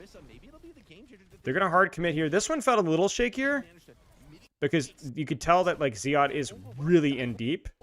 But Lebda gets the alt fire. Where is Lebda? On Xion here. I can't quite see. Maybe top? Maybe the angle from top? I can't quite tell. Yeah, he's top. So again, hard commit, late angle. Hard commit, late DPS angle. Hard commit, late DPS angle. Over and over and over again. And just because TM is... Like, the thing is, it's like... Yeah, Geek is not exactly setting up a million angles. Sometimes it's just one or two, and here it's just none at all. But Twisted Minds has 0 angles too, so it's like they're getting freaking toasted right now. Honestly, Geek made Twisted Minds look pretty crappy. I mean, they made them look like pikers. TM's got to start taking space angles earlier. They can't be giving these 5-man slams. So we'll see if they adjust. Concerning if you're a Twisted Mind fan, because that style of play where they take one angle before you're ready to take yours, like you're just rotating, you're not playing the fight, and then all of a sudden you're fighting, and all of a sudden they have angles on you, and you're just not ready for it, you're fricked, dude. This is not just a compositional matchup thing. Like, for context, like, Twisted Minds does take angles, but they oftentimes will, like, rotate as a team first, and then take an angle, like, mid-fight, or, like, near the... But Geek is like, oh, no, we're not going to let you rotate. We're going to hit you in the mouth, like, early and often, and we have the heroes to do it well. So... Yeah, Mizuki would be good there for sure. Because you can shift out of the engage so you don't die first, and then also you can root, and yeah. But yeah, team's gonna ban Vendetta to stop that style of engagement, and then we're gonna see a Rhine ban from Geek, which is not a troll ban. I'm pretty sure that's to prevent some Sim Bastion stuff from Twisted Minds. Well, they'll teleport their Bastion around, and having the hard shield of Rhine is really good. So we'll see. We'll see. Yeah, see, they're thinking about it. What would you play here? Do you play? Do you play? Do you just play Sigma Sebastian? I don't know. I don't know what team's gonna do. Something very interesting. A little Sebastian Malga. I mean, it's a wild and wacky one. Funny ass or even Or maybe they go Cat Bastion, and then Malga does his own thing. Kind of weird. Yeah, good stuff for Geeky. That was fun to watch. That was a fun to watch. I say. At executing. If you win Dude, it's freaking thundering outside. I'm stoked. Is the audio okay for you guys? Can you guys like kind of hear a little bit? Do you think Mizuki can be Lucio replacement? Not really. It's like he does have something that he can bring to the table, but it takes too long to get the thing that Lucio does, you know? So in a vacuum, yes, a little bit. He can provide a little bit of that speed, which is incredibly useful. Oh, they are going to go Cat Bastion and Malgo do their own thing. Okay. Yeah. The problem with that is, in theory, Cat Bastion timing with a Malga hard engage can work, but I ironically don't think Cat Bastion is quite as bursty as a Vendetta, and also Sim is too slow. Sim is too slow. Like, that might have worked if Yubi had gone something like that also has a huge burst in value. Like, talk from, like, a plat level. Imagine they had, like, Yubi does a Junkrat rollout and lands there with Zion. You know, that's kind of what was happening previously, you know, but this is too there's too long of an engage cycle for that to work. So Sigma makes a lot more sense. The problem here is I'm curious how TM functions on the Cat Bastion. Let's put it that way.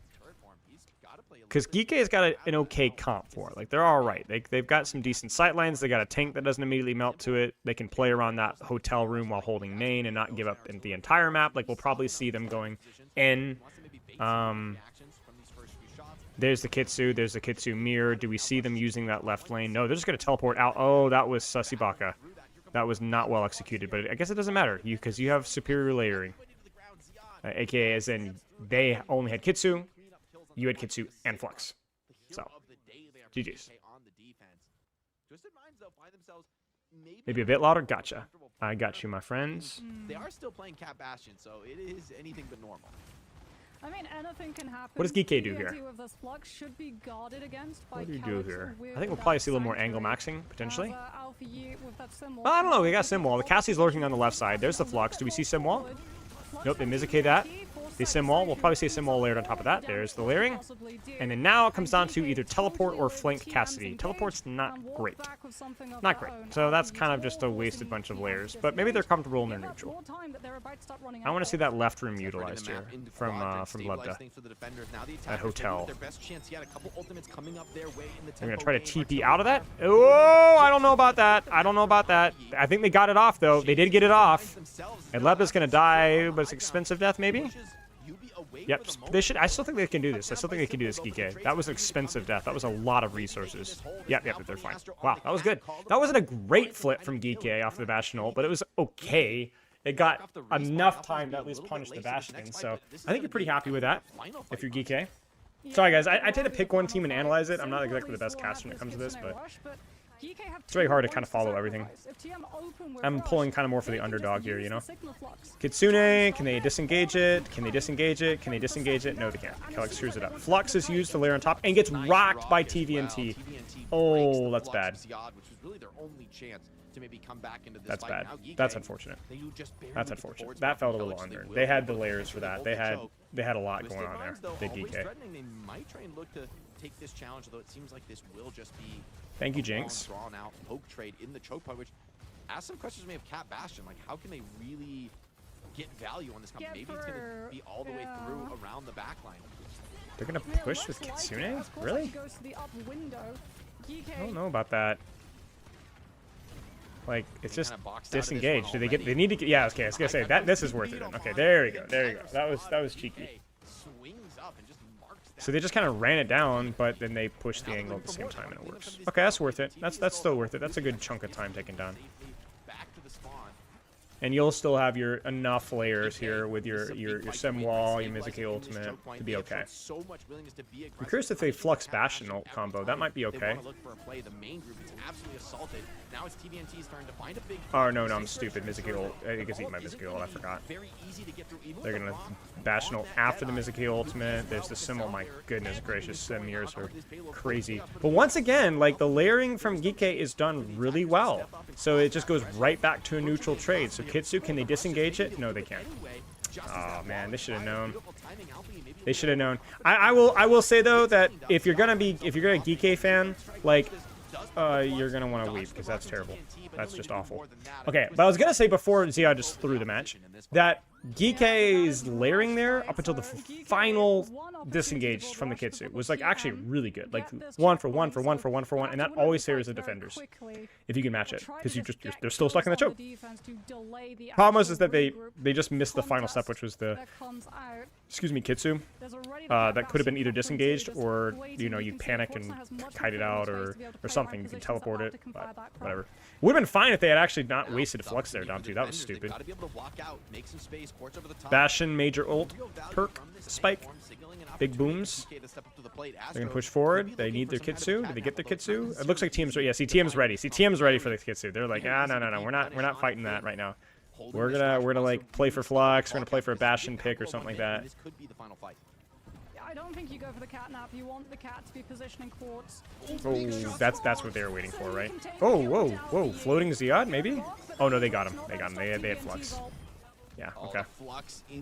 That's what TM needed there, right? Like just a free pick from Bastion. Since he's been onto the Sigma, feels like the tenor of this match has shifted quite dramatically and maybe in a comfortable way for TM as they're able to play more straightforward. You think Ashton was perma-carrying Quartz a waste?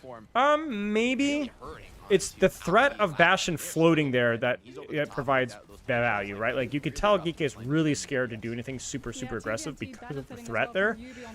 So I think it's okay. It's hard to measure that value, you know? Oh man, Alfie's pricked. I say picked. Pre-fight again. And then they're gonna throw the Mizuki ult as well. Oh no, this is really bad. Team play diff right here. This is Yubi, threatening these guys' lives. Geeky is kind of making. See, this is the difference between these teams, right? TM just doesn't make these mistakes very often. They don't waste fluxes. They don't waste Mizuki ultimates. They don't throw away fights and due to bad layers, right?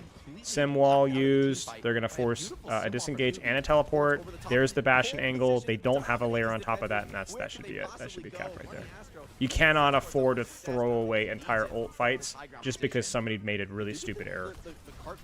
Like bad flux, bad Kitsu earlier on from Geeky on the second point.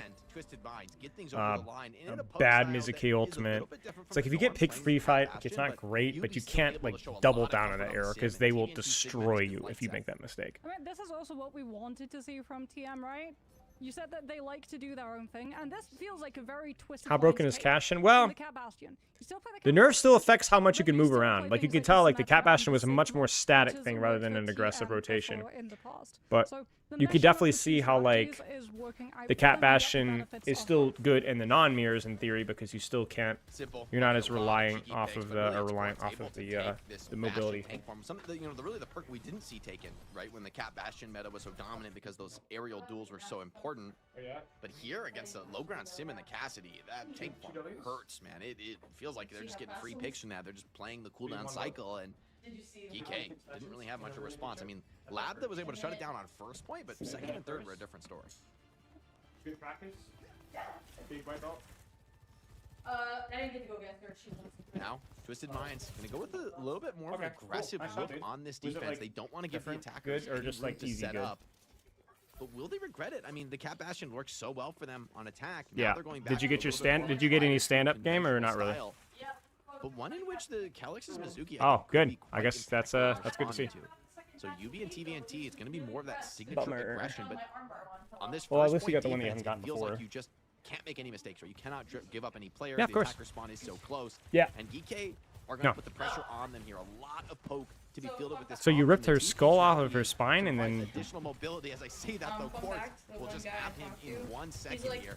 Charge rail so threatening. And It's I in was the like, hands of Quartz. Yeah. You okay with the face paint? Further Do you mitigating play his Overwatch? attacker. And he's like, It's a nice little opening salvo like, here from the defenders. And I was the like, widow I'll play comes out from Diva, Alpha. though. He actually just almost enough here to drop Quartz, and they're going to go over for GK.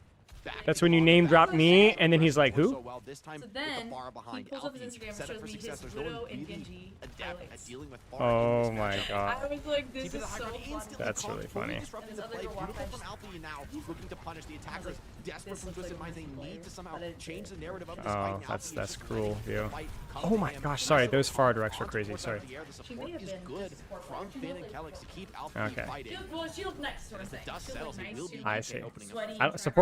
Support players are evil. Yeah, they are. With that You can always drop the Bastion order to damage Greenfield. on Yep, both the another Sojourn belt. and the That's Fire. right. I mean, does Quartz Mommy, get the belt. Cassidy at some point? Thank you. Simple have rush at least. That is the benefit of all of that incoming spam, right? Did you build see up the rush book so much stash we faster got? in comparison to Finn? Dude, you gotta Neither sift of through the them. Fire has done the job Also, opening up the moisturizers here space too. So, first, within the first fight, Geeky off the far. what do you mean by and layers? from Mizuki. Surprised that they go I'm back sorry for to just the getting same that question. Mizuki here. I mean, Maybe as in the they feel like this ultimates Mizuki is Into just the gonna Diva. used. You Right, use an yeah, ultimate, they you respond with an swap to the ultimate, Diva they use an to deal with ultimate, the and then fire, that's an and ultimate, now yeah. you're stuck on Diva into two of your hardest counters. That's true. Oh, nice. Desperation now. Simple goes with the defensive I like the rush, t-shirt, man. honestly, so. Send it in aggressively, but Full disengage from Geeky after the Kitsu? That seems a little bit of hubris from there from TVNT. It's like, you got a full disengage, just take the map. they made a little space Are they gonna respond with nothing? Never mind, Geeky doesn't have anything, No but kills okay. from it. Now opportunity. Pulling out your Hyrule or something else? Hey, man, I would do it. That Quartz doubles down with Overwatch by Claw, trying to just end this fight before it begins, but Okay. each fight ensures that he's just You went gonna all be out? outside Okay. looking in. TVNT Nice push there popped from out Geeky. Good layering with the trying to Kitsu get a push. rematch up, but TM doesn't have anything to respond with except the Sot. Did they have Sojourn or am I stupid? What happened with Quartz's overclock there? Where was it?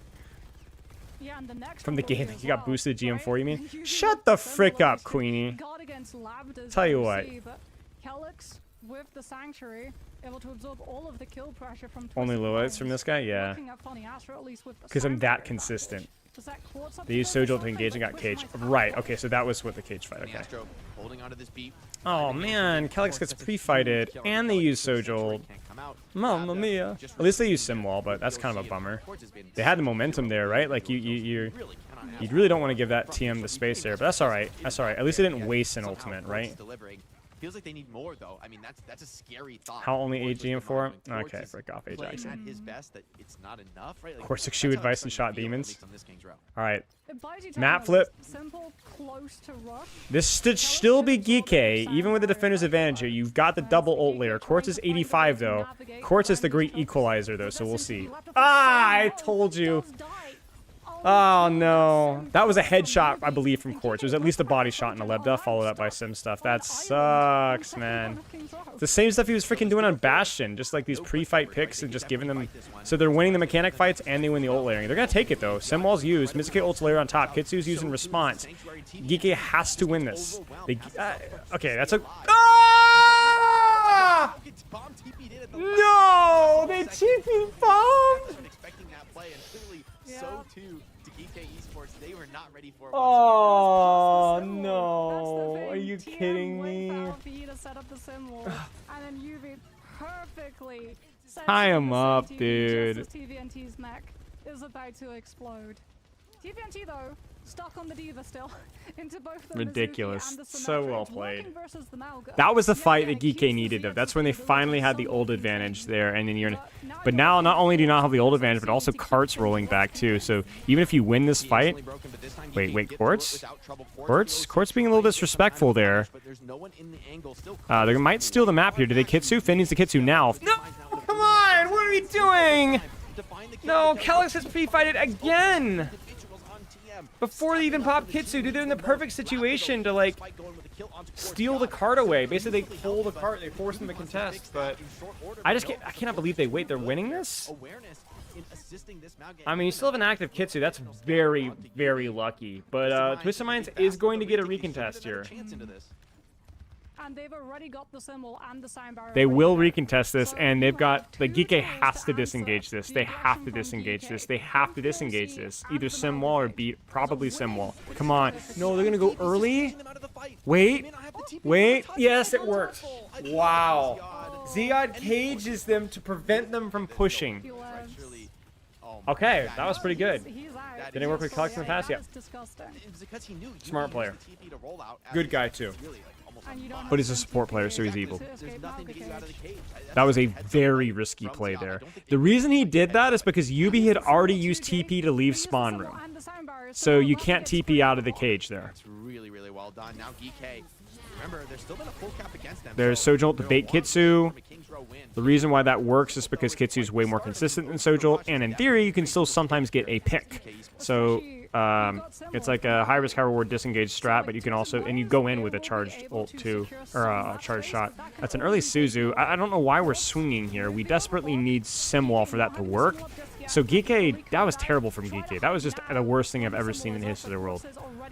Like, Geeke needs to just wait for 3% of Simwall charge before they do that. What's up?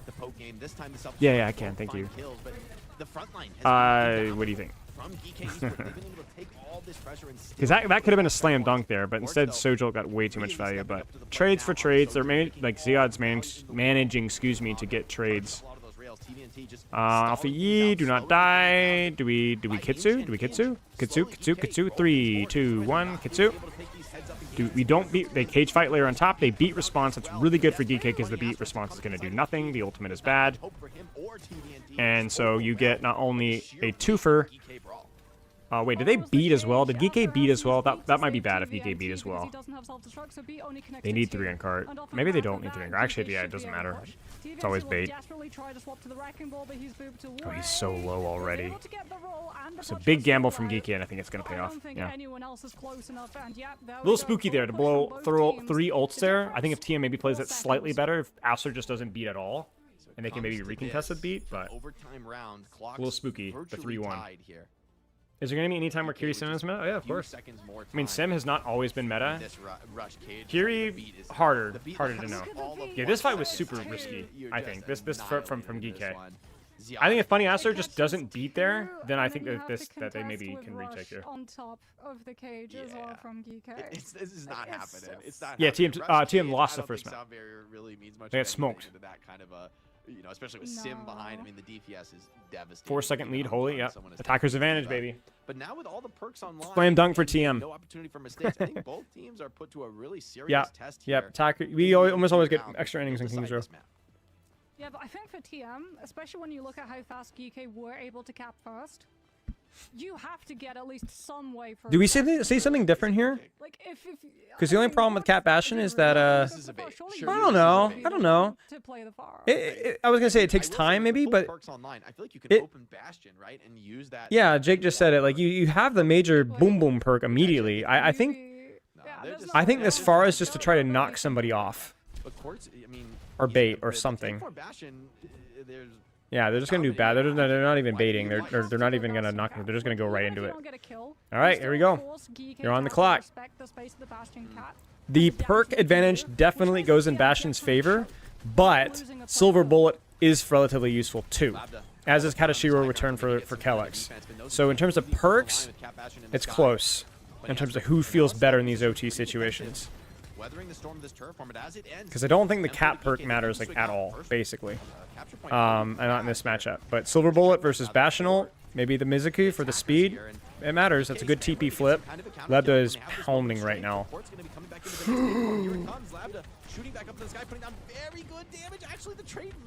It's just enough. It's just enough. It's just enough for them to force the 2v1 out. Okay, crazy, crazy, crazy, crazy, crazy, crazy. This is huge, guys. This is good. This is really good. TVNT is not a threat right now whatsoever with this character. So all they need to do is not over-focus the ball. Okay, it doesn't even matter. He doesn't get the touch. Wow. Well played.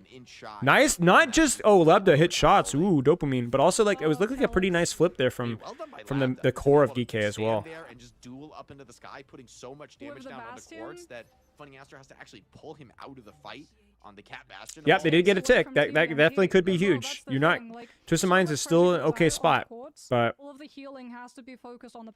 Well, okay, I was assuming the ball was going to get touched, but it turned out that the Cat Bastion were way behind the ball. So ball was like way ahead here. England plays America on the 4th of July in Philadelphia in the round of 16. This comes down to one single fight. Here's the issue. Are any of the other hits not viable? You lost first so quickly to I think Cass just moves around a little better, and then once you get your major perk, Silver Bolt's disgusting. Which means that GK can literally just go scout the fact that Quartz is on the Cass and punish that he's not on the Sojourn. I will say though, I don't think the problem with Ash is that she just doesn't like to scope into the Bastion as much. Like if the Bastion's uncontested, Ash destroys him. Or the Bastion doesn't see, but yeah. But I don't. Sojourn at least is not going Are Giga gonna cheese this? No way Reaper's played here. Okay, I was gonna say Reaper's like cheeks versus this. Are they gonna try to mirror the same thing? No, okay. DK though, they're gonna take the mirror. Liking their odds. Oh man. Complete naked neutral right now. Mirror comp. Let's see how geeky are with their TPs, boys. This is gonna be interesting. Speed engage with Katashiro return. Teleport, bait, focus frontline off of the ramp. That means they don't win the tank trade. Quartz on the flank. Well, they do take the win the tank trade, but Cass is traded here. That's already a tick. That's good. The only problem is obviously Twisted Minds have a slight. Oh no. Come on, Kellex, hit your shots. Papa, hit your shots. Okay, not the worst stagger. You'll have time. You'll have plenty of time. Lebda goes Sojourn? No way. Why? Are you playing for one rail? Or taking height? Or slow and disruptor shot? No, he's not. He picked the ult perk. Why? Why would you pick the ult perk here? Why would you even pick double slide? You're missing the vertical. What's going on here? He dies again. Oh no, they just threw it. What was the point of picking Sojourn there? I mean, maybe it doesn't matter, but that was so stupid. Oh no, what was that? TM clutches it up with a crazy Quartz clutch there at the end, and a nice teleport to close it out. What a bizarre choice there. You literally chose double wrong perk and a hero swap that doesn't even make any sense. Oh man, you can't play with the champs. I know team is like not the best right at this exact moment, but you cannot let them take that map, man. Oh no. Yeah, I do not understand either perk choice whatsoever. Double slide is terrible in that situation. You could just take the free rail off of slide immediately, and you get the verticality for height if you want it. And whatever your opinion on that is, why are we choosing the ult perk when we're 20% and we have 10 seconds left to win the game? Oh no. Terrible. Slow and disruptor shot there would have been like actually really useful, as would have the slide perk. Unfortunate. I just really don't understand the sojourn perk, period. Like that feels like such a beta move there. Like you're like, oh, that's such a ridiculous bomb. Like you're not gonna build rail off of Sig Shield. You know, you're just, there's a reason why Cass is played there and not Sojourn. We're playing Sig mirrors, right? Like you need immediate lethality, and you're giving up Silver Bullet for double slide when you're basically just standing. I mean, look at that, right? Like it's just over. Yeah, he's definitely autopiloting perks. I just don't understand the Sojourn swap in the first place. Just stay Cass. Yeah, just stay Cass. Stay Cassidy. Or literally Hanzo would have been better there. Like no joke. Like Hanzo would have yeah, maybe you can storm arrow somebody. Like it's just a one fight cheese, you know? Yeah, unfortunate. I mean, Geeky played a lot of that map pretty well into it, but so like let's not hindsight wash it all out. Like the fact that we're even mad about it is like pretty impressive. Like they did a good job pound for pound on a lot of that stuff, but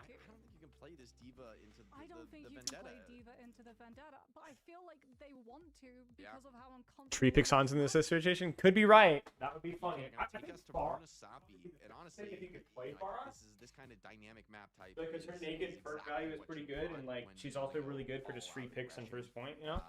With the Vendetta, with the Maga, but yeah, you know, this is the kind of a map type, both push and flashpoint and control, that you really want. I think the interesting thing will be escort, which I suspect will be the way Twisted. Okay, map pick is up to, I guess, I don't know how this works. BK is map pick, I suppose. Absolutely deliver. And then we'll see what the bans are. Honestly, just does every single team fight. It's kind of disgusting. When are we finally going to see a Junker Queen, Life Weaver, Zenyatta, Junkrat, Maycomp? Soon. Tomorrow. Surely.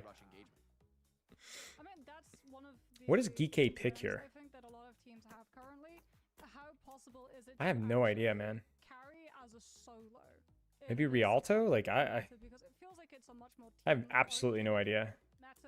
Oh, I'm looking at, they're picking push. Okay, so Geeky picks and then bans Kiri. So they ban Sigma.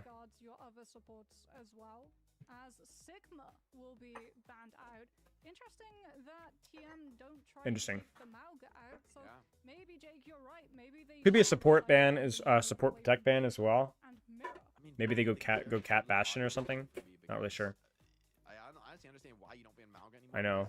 When you ban Kiri, it's like you don't really intend to. But the Sigma ban makes sense. We're gonna see some shenanigans. How they nerf Xion. We talked about it earlier in the video. Jinx, go back to the patch note or the balance discussion earlier on. I probably should update stream title, but yeah. Well, yeah, you at least update the headline. Ugh. Yeah, it could be Amalgamir. Could be, for sure. Well, I don't know. It depends on how much the Mizuki affects that, you know? Like, it's not Ram level of domination, surely, but we will see.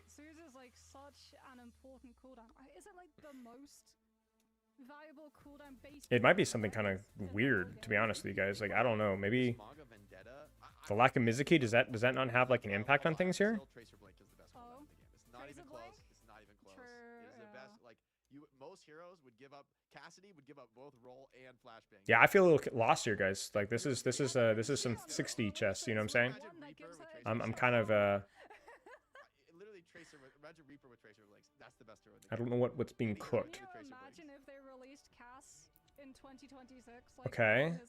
So there's your Malga potential mirror. Kiriko ban means, but BAP like BAP. Is they just wanted to play like poke style Geeky? And the Kiriko ban like hurts the whole sim stuff? Yeah, this is like, this is why I was so confused by the bans. It's like, man, what do you even do now? Like, this feels very teched to deal with Cap. This is bizarre from both teams. Like, not in a bad way. Like, I understand the confusion here. Like, because I'm confused. I'm like, Mr. Stark, what's going on here? from Simple with no Curie to cleanse it. Ana staying alive in this. Oh my I'm scared. gosh. Okay, initial sleep connected. Nade onto Maga. Big trades to open Watch this the fight. disappear. And Quartz is over Oh the my top. gosh, I Green has the freaking damage love from Ana. above. My Both gosh. able to look at Simple and Why? say, This here is so "Ana much able to fun. get Tremendous value in this fight. Clean Daily and reminder that Sim Bap TP is as well, cheeks. Right? So if they get close enough to Simple, Yubi just teleports them out. True. True. We can utilize some I like additional Diva swap here is abilities. fine. Lucio swap here. Fen, I don't even know, man. Like Bap is just awful. Like you're just so bad in push pull. You're so bad in poke. Like you're just awful. I like TM's comp unironically right now. It's Cheeseville Baggins, but like if your Ana can play play bait and just not get teleported on. Oh my days. Oh my days. Everybody is dead. Everybody is dead. Oh no, never mind. Ziad kills everybody. Disregard. We get a little sloppy. I don't think TM swaps though. I think you just need to be more careful with the trades. Oh, it sucks. I think that was 2 kills off of Ziad. They got the DMAC though. Onto TM's players. Nah, Bap is cheeks, dude. Bap is absolutely cheeks. Wait, they sleep Ziad? What? Follow-up nade? Wait, No, what? No one can follow up with the kill. Alfie eats the nade instead. Okay. They'll get the remake here. Did they get anything out of the space? Get back into, which is very much required. He because lives, yeah, TM crazy. could just push with Malga with no diva to eat all of that self-sustain. TM just win the fight outright. All right, we need to build Nano here. Simple's got to be careful. He's gonna get TP'd on if he's not careful. There's the high noon. They boop the high noon. Oh, Quartz bombs the TP. Oh, disaster. You're basically playing hide and go seek if you're playing on here. You gotta stay away from Diva. You gotta watch out for teleports. I mean, Teleport distance nerf definitely helps. You can play more hide and go seek, and then when you get Nano, you're like, we don't care about your life anymore. But dude, Bap is so. I want you to look at this. Look at how bad Bap is. 0 lamp value, 0 shift value. Can't even build an ultimate. No gun, no nothing. Garbage hero. They punish the rotate, and now they're stealing cart. This is terrible for Geek. Terrible. They'll Bap window in this corner here, and he just instantly dies. What an abomination. Who cares? Quartz will die. No, he doesn't even die. What a terrible hero. They just nano TVNT to keep him up. He dies anyway. They symbol layer on top. Simple is really desperately out of position. I don't know what's going on there. There's the stun, then the Castion. Wait, what? I thought he was just gonna stun and pocket the Bastion, but never mind. It doesn't matter. Watching your older videos depends on the. Yeah, probably depends on the hero, but for the most part, yeah, I think they're still pretty good. Although my perk feedback may or may not be updated, but Bap sucks. Bap sucks. Literally any hero here, almost without exception, would be better. Please, this character is garbage. You're vulnerable to Cat Bastion. You're bad versus Malga. Your ult layer is terrible. Everything sucks. Look at this. Freaking Ana is more useful than you are right now. Love that teleport, by the way. That's actually really cute. And they're gonna win another fight. Because Simple can just kind of play deathmatch. Like even if like. Oh! Just barely goes down, but the cart is Oh no, that's okay. They'll get another 10 meters off of it. And that nade from Simple getting the beat out of Kellex was massive. That's me on Ana. They're kicking themselves at the moment. They banned Kiriko. They let all of this happen. You have a Suzu? None of this happened. Yeah, Moxie's actually right. Like if your ban is to ban Kiriko, plan is to ban Kiriko and then run BAP, you need to be locked up. You know what's funny is didn't Twisted Minds do this exact same thing? And it ended up getting like fricked, and then they ended up swapping Warrior and figuring it out, but like it looked awful for them too. Remember that versus Crazy Raccoon? Same thing. Ban Kiriko, and your backup plan is to run Baptiste. I was like, hey, that's not a very good strategy. Maybe we should stop banning Kiriko if we don't have another support that we can play. Yeah, it was a new Junk City one, exactly. Frick me, man. This. Like, look at this hero. Look what your ultimate did. Look what your ultimate did. Look what your lamp did. You are useless. You are a complete waste of oxygen. Your mother doesn't call. She's deleted your number. Like, what a terrible hero. You cannot do anything. Because the thing is with Ana, she's dying a lot too, but there's so much more interesting utility and value. Finn actually swaps to Ana, finally. Disconnect from Simple. Oh, that hurts. Actually, And yeah, like you said, that does hurt because TM, like, they'll be poised up. they'll be Unbelievably without that terrible ammo to decision be there. able to I don't know why play teams do into this. this Like, next engagement. TM figured it out eventually. I don't mind BAP in a vacuum, or not in a vacuum, in certain contexts. Like, I think, like, when Landon picks BAP, it usually makes sense. There's, like, a lot of verticality that's, like, unique, like a Dorado first point defense, or you're playing, like, a heavy DPS, basically perma-static comp, no movement needed, no motion needed whatsoever. You're not playing at a lot of push-pull. The map is also perfect for you. Like, I don't think BAP is always bad. I don't think he's almost ever optimal, but, like, you can definitely make him work. Like, whenever Landon picks BAP, I almost always am like, yeah, I can see that. But these, like, why are we playing him on push or flashpoint? Are you stupid? Like, Hopefully Charlie would take a look at the scoreboard. We can see so far, I mean, Quartz has been, 21-1. He's already got the max perk on Bastion. like, literally, Ana is kind of a train wreck here too. But, like, look at his numbers. Guys, look at this. He's 1-6 with 900 damage. You play BAP for your gun, by the way. That's really the cost of doing business. But In exactly, it's not bad. comparison to the... Terrible, man. Terrible. Like, that is not bad. We were saying that the Ana might Yeah, what's up with the stop staying DC? alive. Yeah, what is up with that? The thing about Twisted Minds, like, they're so I don't think you good at change perks. understanding what I don't think you is choose nade in bounce or them. anything. I don't think it's a perk They do swap. it so often with Quartz, where they just No, pump you're all fine. of these resources I'll just mute my into mic for a the extra second. space to be able to go and get those kills. And they understand that the crux of this composition that they're playing into the Mauga is keeping Simple alive. So many of these players are perfectly peeling for this Ana so that Simple does not die, because Geeke understand if they want Mauga to work, Ana has to be dead.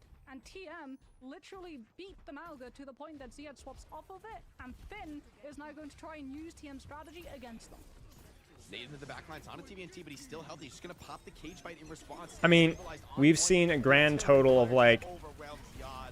No way out of that. 3 seconds from Finn, and already he's doing more than he was with BAP. This fight rolling, but he's I mean, this was never going to be a fight that you were likely to win, but at least there was an attempt being made, you know? with cage bite ready to respond. This also feels like one of those moments where, like, No, DK is kind of like, you've done your I don't job. know. You forced them off of the Mauga. They're now on the Ana, so you want to be able to go Diva to eat yeah, I the mean, nades as Finn well. goes And it BAP looks like Geeke back has to had their course Baptiste Mauga because swap. they go Now Diva. that the Mauga is gone, Dude, Finn, you like, actually dude, run playing wooing enough, or right? something, Is or it I don't know. Juno would be not good, but anything. Please not BAP. Please not BAP. Like, I just, any ult layering fight, you're already dead again. He's just useless. Like, he's staring at a sim wall right now. What is your purpose? Finn, please, wake up. Please, anything. Like, run, dude, run Moira and flank or something, and because, like, they're running Ana by herself. Like, you could be annoying, you know, because they're running Cat Bastion on their own lane. Like, go flank or something. A little too late. Like, it's just insane. Like, Juno, or like even Juno would be better than this, right? Like, Nano boost. So he'll beat out Lapta in the okay, now they're gonna go Cat Bastion, and like, I guess now it's okay because we can just like leave BAP on his own. But the problem is he's like, there you go. We just had to use Lamp himself, and now he's dead anyway. Like, your hero doesn't live. Your hero doesn't punish. I just don't understand. Dude, Life Weaver might even be better. Yeah, now we go Ana.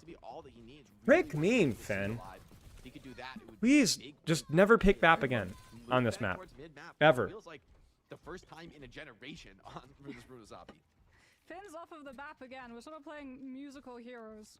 Like, there's no upside for this. At this point, but like I said, But there's, I'm sorry, there is upside for this now, finally. And your ult economy is way better too, because Nano's like pretty good. BAP window's terrible with him in this situation. He's ulted twice, both did absolutely nothing. At least twice, and both of them literally did absolutely nothing. Like, I don't even think the BAP windows were used by either, by a single person. Certainly not the second one. There's a DMAC.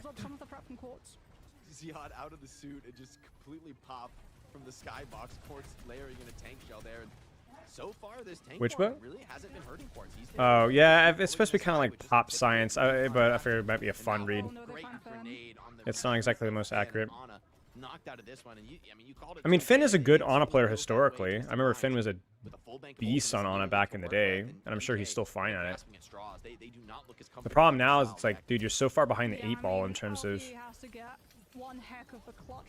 like progress in old economy here. Like even this fight, like you're not gonna win this fight, man. Like unless something a miracle. But to be fair, I mean Ana can produce miracles, so like if you're gonna have any hero that could do it, it would be this one, right?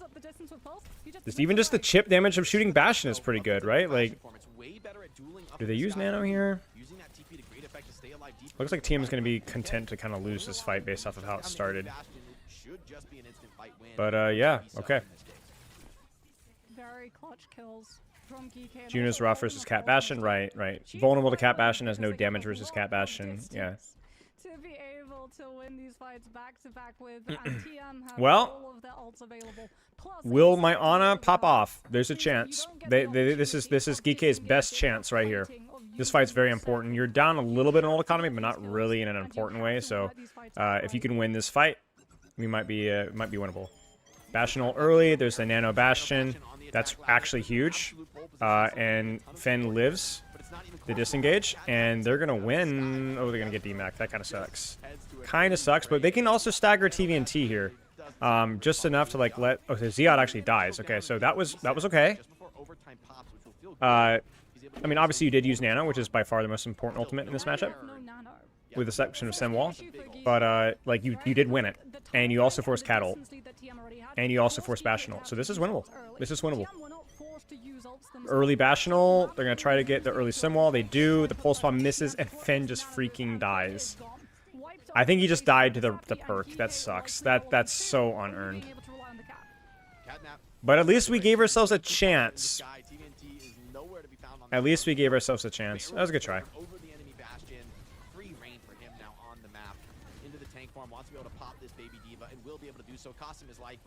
If only Fen had swapped before we were down 100 meters. I don't want to blame it all on Fen. I'm kind of being facetious here. But I'm just saying, like, if your whole strategies are on running Baptiste on push, I think you need to have your head examined. And they banned Kiriko. That was their choice. You know what I'm saying? Like, there's no way your chances were better in that situation there. It is Fixa's fault. Frickin' Fixa. Where is that guy?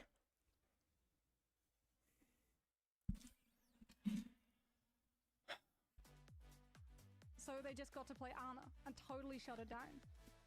So, like, I feel like for Virtus Pro, they're the one team that you don't want to ban Kiriko into. Yeah, but the thing is, it's like... They're unprepared for the Sigma ban, so they're expecting more like a pokey static trade. But, like... Yeah, I mean, that had to be the idea that they had there. It's like that we're going to play like a Sigma mirror with BAP, and then that way... You know, we're not scared of all these angles and push pulling. It's just an honest poke mirror. But that seems so, like... I don't feel like the meta is that solved where, like, oh, if we ban Kiriko, everything's just going to be passive playing, you know, handshake Overwatch on point. The thing with BAP is it's like, it's not just Cat Bastion. It's not just Diva. It's not just the map.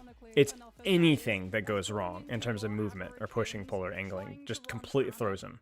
Completely throws him in the trash can. You know, like he is the most limited, one of the most limited heroes in the roster right now in terms of where you can get value, you know? So if you don't get that juicy Sigma mirror, then the character's complete trash, you know?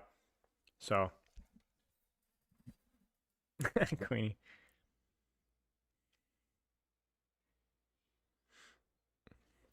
But that entire, if this is a different map, if that was like Dorado or even freaking King's Row, then maybe that could be feasible. But you can't pull that kind of Sigma mirror, handshake, Overwatch, and Flashpoint or push. You just can't do that. You just can't do that. It's never gone well. Every single time I've seen this happen, I've seen it happen like 3 times. It looks awful. And it's always self-inflicted too, which is hilarious. But,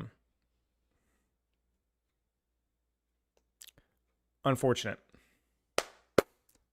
DK, you got to pull it up, buds. They chose Circuit Royale. Okay. Makes sense. Now, if you really wanted to run Bat Mizuki, you could. You could. So I imagine we might see some sort of support protect or Sigma protect. Yeah, they're gonna ban Cap, but that's also a support protect, and they're gonna ban Xion, which is whatever. But It's like the dog from Homeward Bound, the pit bull. I don't remember. I don't know if I remember watching that movie.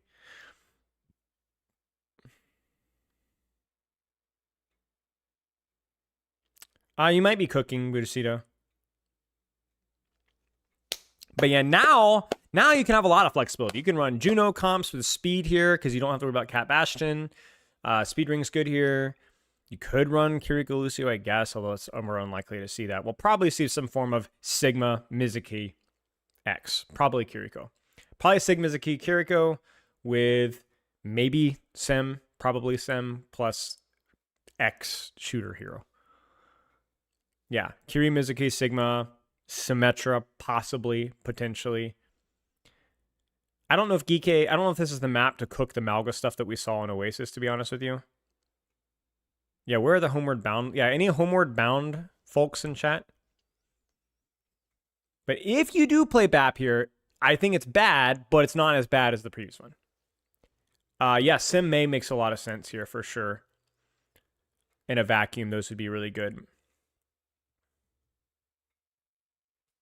Dubby, it's worth watching. It's a really fast, pretty fast 2 rounds. So you should go watch it. I won't spoil it. It's fun. The Xion ban is really odd. Yeah, 100%. I don't understand that one at all. Maybe they think that like Xion can punish Symmetra rotates, but I don't think Xion's that good in this map. Lucio. Ooh, okay. Maybe that's to protect the Lucio stuff. Because you got more burst damage, I guess. I don't know. Stayed and comfortable rush comp for them. One that's very much in the middle of the road. And Geekay, I like Geekay's composition in the meta right now better. I think Kiriko Mizuki is pretty good. I think Ram's hard into this. I think the Vendetta can also be good here if they do want to play it. It's going to be a lot of responsibility on Twisted Mind's planning and a lot of responsibility on Quartz. I really do like what Geekay is running right now. It's good. It's matchup. It's matchup for Vendetta versus their comp. Rams, Sem. But yeah.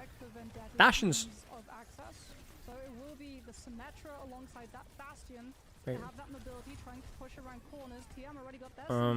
This is unusual. Speedring Bastion teleport? It's not bad. It's good. It's different. It's definitely different. I was expecting more of like the traditional like, oh, we'll just. Huh. Okay. Weird. So they're gonna go Malga instead.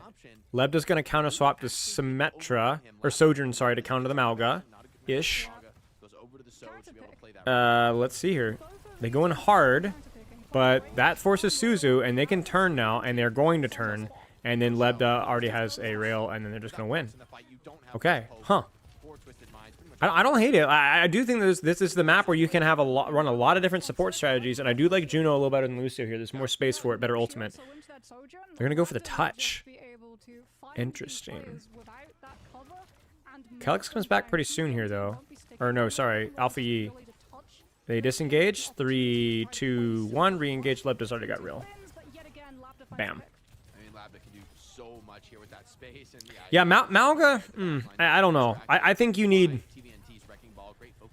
I don't know. The Malga feels tough. Like you do have to kind of go all in or nothing, you know. And when we saw that work, it worked on a map where you could set up more angles. I don't know if that works in this current meta right now. And they're gonna go Diva. I don't know, chat. The Diva swap makes sense, but this definitely feels like there's a reason Geekay chose this map. Not a lot of angle maxing here, and there's the early Kitsu. They're gonna mirror Kitsu. They're gonna layer Flux. The Flux hits the layer. Symbol's used on top. Calyx gets railed. Oh, it's such an important fight to not lose because you can Juno ult on top of this or Sojourn ult on top of this, and you're absolutely cooking. Quartz does it. Oh man. Yeah, they can go back to Mizuki, absolutely. They almost, I feel like they probably will. You don't need the speed ring stuff, but Calyx is going to play for an ult fight here.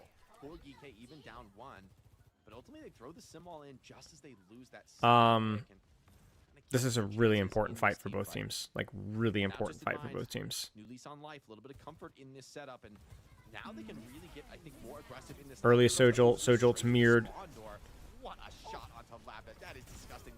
thrown in over the top. Oh my gosh. Astro popped that as soon as he heard Lab to pop the OC, but that OC did not last long, Moxie. Oh, Yeah, wow. Labster's ult is not comboed with Calyx's. So like GK, they'll have a little Ray try and break. The problem now is that even if they win this fight with Juno ult, the reason why that was such an important fight is that the cart has rolled back so far that GK will have a guaranteed recontest with Calyx being on the inferior hero in this matchup. They need to Juno ult this, and they need a clean team wipe, and they need it now. Ziad needs help. Ziad is completely out of position. They do get a trade, but card is not moving. And this fight is not a guaranteed win either. That's one. That's two.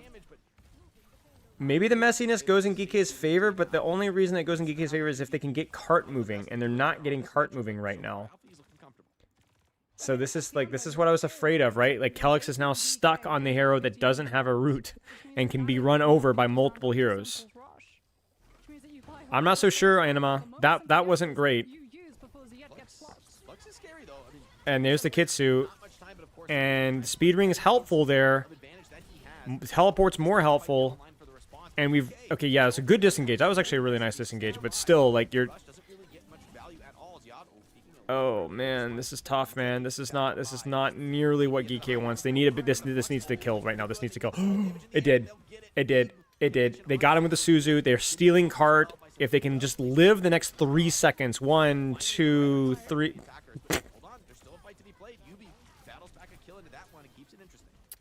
Well, GK going to have to deal with trades, but should be able to dispatch TM's players. But that fight they can retake now. TM can. They can retake.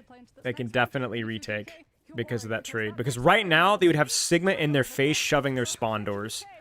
But this is it. This is it. 3, 2, 1. Simwall. Touch, disengage. They need beat. They need a flip. They get the flip. They're just trying to play ring around the Rosie. They're doing an okay job of it. And TVNT stays in mech for the beat. So beat nerf aside. Oh my gosh, guys. That's actually unbelievable that TM does that. That was so well done. They flip the map around Simwall and make it impossible for them to lock down anybody. Oh no, and now Calyx is stuck on 80% on the inferior support now again. That's so massive. Hands of steel, honestly. Oh. Yeah, I didn't see I wasn't paying too much attention to the wall. Anima, what was wrong? Was it too early? I didn't really see. I was too busy looking at the touch. Oh no. It was straight through card. Oh, okay. Instead of cutting it off. Gotcha. All right, this is it. A miracle has to happen in this fight. Gets disengaged. There's the Sojol. Kitsu on top of that. Bomb used. Ah, they're fricked, man. They're freaking fricked. Whoa. Hang on a second. TVNT dies? Oh, it doesn't matter. It doesn't matter. GG's. Oh, man. They just got stuck. Like, Juno's not bad, but, like, Mizuki is so much better in this Diva matchup, and they just lost the fights that they just had no business losing. And yeah. Yeah. GG's. Not a good push for Circuit in this meta. In this matchup, but Yubi's TPs, it feels like they are making the difference. Quartz as well, just like holding OC to have in that last fight, right? Yeah, I mean, this fight was... stuff from him to have it with the rush. Yeah, I'm not sure why either. That's so, like, I'm not sure why there wasn't a swap there. Yeah, because he just gets back into the TM wins all the 50-50 fights, man. Almost always. So, I mean, Quartz, or at least gets effective trades. Good. Like when Twisted Minds. What's crazy is he's not just good when Twisted TM flipped the map and got beat all on one side. Yeah, that was the crucial moment right there. The fact that they lived the sim wall, got the beat off, and kept the Diva in mech was absolutely sinful. I could not believe that. That was such a hard fight to, like, break down.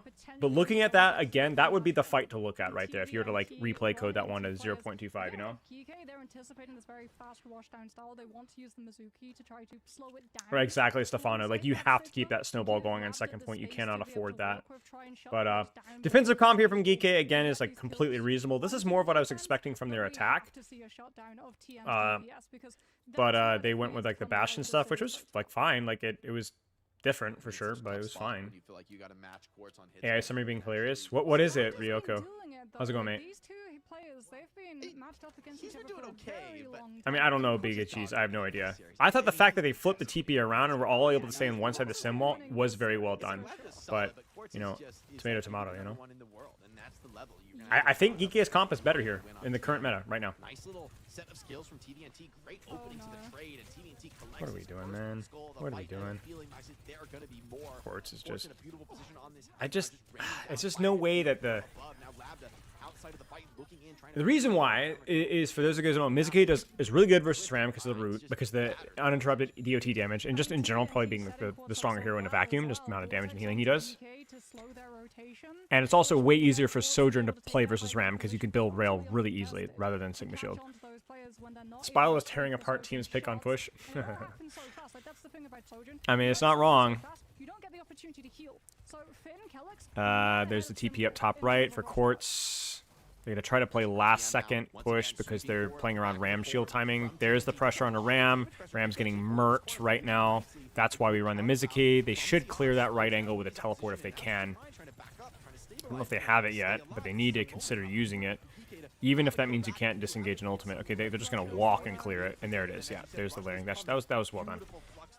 I think this is just support diff right here, like the support hero diff. You know, like Mizuki does so much more here to the tank trade than Lusu does right now. Just based off the map structure. There's just not enough that Lusu can do in that more open space. The key thing for Twists and Minds here is going to be surviving first point. Because if you survive first point, Lusu has a much better chance. And there's smaller spaces on second point. There's more corridors. There's more close corners. But if DK wins this, it's going to be because of a full hold in first. I would be like 80% chance. That's my prediction. They need to full hold this. Kitsu probably mirrored. Ramel, maybe just sim wall trades. This is going to be a giant mess right here. Get ready. Oh, big rock, big rock, big rock. Yes, sir. Spate. Downtown, Bin follows up with the kunai. Hold on, there's still a fight to be played without Quartz on the field, but TDNT ravaging the backline. That's an expensive. Oh my gosh, they keep him alive! How did they keep him alive? Insane play from Ziad there, and insane follow through. Deny value from the Ramatra ultimate and hold on to this first checkpoint. Incredible stuff from them. Oh man, dude, and they gave that away. Alfie just dies to random ram punch before the fight even starts. That was Twist and Mind's fight to win right there. All right, man. Quartz got to pull a miracle right now. Flux butchers this comp. Honestly, if you're TM, I actually think that maybe you literally don't even turn this corner. Until you look. Maybe you do. Okay. You have to play for Quartz, basically. Quartz, and hopefully don't play super aggressive because you cannot get fluxed here. Oh, donkey. Oh, no. UB gets fluxed. All the resources go to UB. TBNT explodes. There's your Mizuki value. I don't know, chat. I don't know. He's just eating the damage right now for support ults is Ziad. This is tough. I mean, Simple needs the Kitsu, so they need the ult. Mirror ult favors the attackers because attackers have to do, not favors the attackers, but like you're willing to take the risk because you have to take something of a risk here. So, all right, it's all on Quartz. It's all on Quartz right now. Double support ult versus one. Map diff advantage, angle advantage, at least at the start. There's the early push. Suzu's forced early. They full disengage. Nope, Quartz is dead. GG's. That's it. That's it. That's it. There's the first point, first hold. Wasted root, though. Should be fine, though. Should be fine.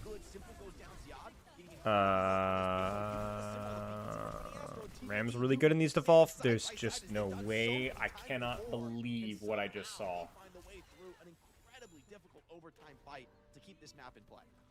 I mean, UB Sim TP just lets TM flip map position. And suddenly, GK are scrambling because that defensive advantage all goes up in smoke if they let the cart hit checkpoint and TM get more time. Like we said, this series, it's been Quad stepping up, it's been Yubi stepping up. This is classic TM using those sims. TM freaking flips the map off of a teleport and punishes GK for being a bunch of Neanderthals with their ultimate use. They had one job. Don't int. Ziad throws his corpse on point like 4 meters before he should. Both backliners blow their ultimates for no reason. That's it, man. The TM has this, man. TM, I would say, I think TM has this. 80% chance.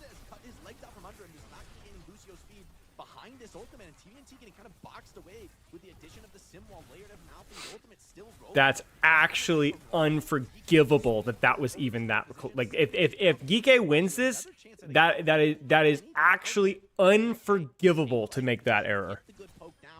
Actually, and again, TM, like, remarkable play from TM to make that like clutch, but just unforgivable. You cannot do that. That's just such bad gameplay from GK there. So sloppy, panicky, lights too bright moment. Actually ridiculous that they let that happen. Oh, I don't like this either, guys. I don't like this either from GK. That seems a little sloppy. Double layer there is not great. I mean, it gets disengaged, and they're gonna build Kitsu off of the TVNT corpse as well. I don't know, man. You definitely need to use an ult there, but 2 for that seems stupid. Because there is going to be a fight here where TM has more. There is going to be a fight. It's only a matter of time. This is such an important fight for DK. They need to win this fight, and they need to win it slowly. They need to win it cleanly now. Like, they need to win it now. They need to chase. They need all the kills. Quartz needs to die. Quartz dies. Lucio needs to die. Kirikou needs to die. Okay, it's out. Okay, that was good. That was almost best case scenario for GK. And they didn't blow the Mizuki ult. That's the crucial thing. They need the TP amp, and they need Kitsu now. Kitsu's early. That's fine. That gets him up. Did they get the touch? They get the touch. They do kite the Kitsu. That's pretty good from GK. This is the moment. Yubi needs this wall. Okay, this is it, guys. This is it right here. Lucio's pretty good here. That's the one danger, is that there's the sim wall. It's well placed, relatively well placed. Mizuki ult used on top, beat used on top. They're trying to connect, but the rock on the wait, the rock was huge on TVNT. That might be what they needed. They get it. Oh my gosh, they actually got it. So they layered beat. Aster has to be kicking himself because the beat was used as an aggressive beat, but they didn't really need it. They could have waited 3, 2, 1, wait for your next turn. And the rock completely kills the momentum of the push. Gike comes away. And to be fair, Gike did play second point really well. They locked in when they needed to. But that was that. I mean, they had to work so much harder than they need to. I want to go back here. So Quartz is dead. They push with Kitsu, which is fine. This is all fine. Everything is fine here. This ultimate is war crime. War crime. This flip is good. This root from Kellex, also war crime. Simple is dead. This touch from Ziad, war crime. Absolutely unforgivable. So obviously we're flaming Kellex here, but like I have no idea why Ziad is panicking here. I have absolutely no idea why Ziad is panicking here. We have like an hour to touch point here, and he just throws his corpse on point. I mean, the entirety of Gike is throwing their corpses on point. I don't know why. Like, the entirety of... they're just panicking. Like, it's just awful. Absolutely awful. So, but that being said, I mean, they clutched it up at the end. Like, this fight win was pretty big. 1 for 1, and then reestablishing map control. This fight was not so great. That one was not so great. But then this fight right here, like Yubi just exploding on the rotation immediately, like that is, I don't know if that's an accretion from Ziad or what. Like, I don't know what happens here. They use Soj ult here, and I wanna say it was Ziad from that left lane there, like look swinging, or maybe from main. I don't know. Yubi exploded. There was an intent to disengage that, and they couldn't. Yeah, they swung way sooner than expected. Exactly. That. I think you're right. And the same thing here, right? Like, they play this one really patiently. They're giving space until they get sim wall. TP is used early. I don't love the amp, but I guess he's trying to build beat, so I understand. Mizuki into sim wall, into beating the crud out of Ram. But you see what I'm saying about the beat push? Like, I think beat push is so much harder nowadays since the beat nerf, to be fair to Astro. But, like, this is just too far.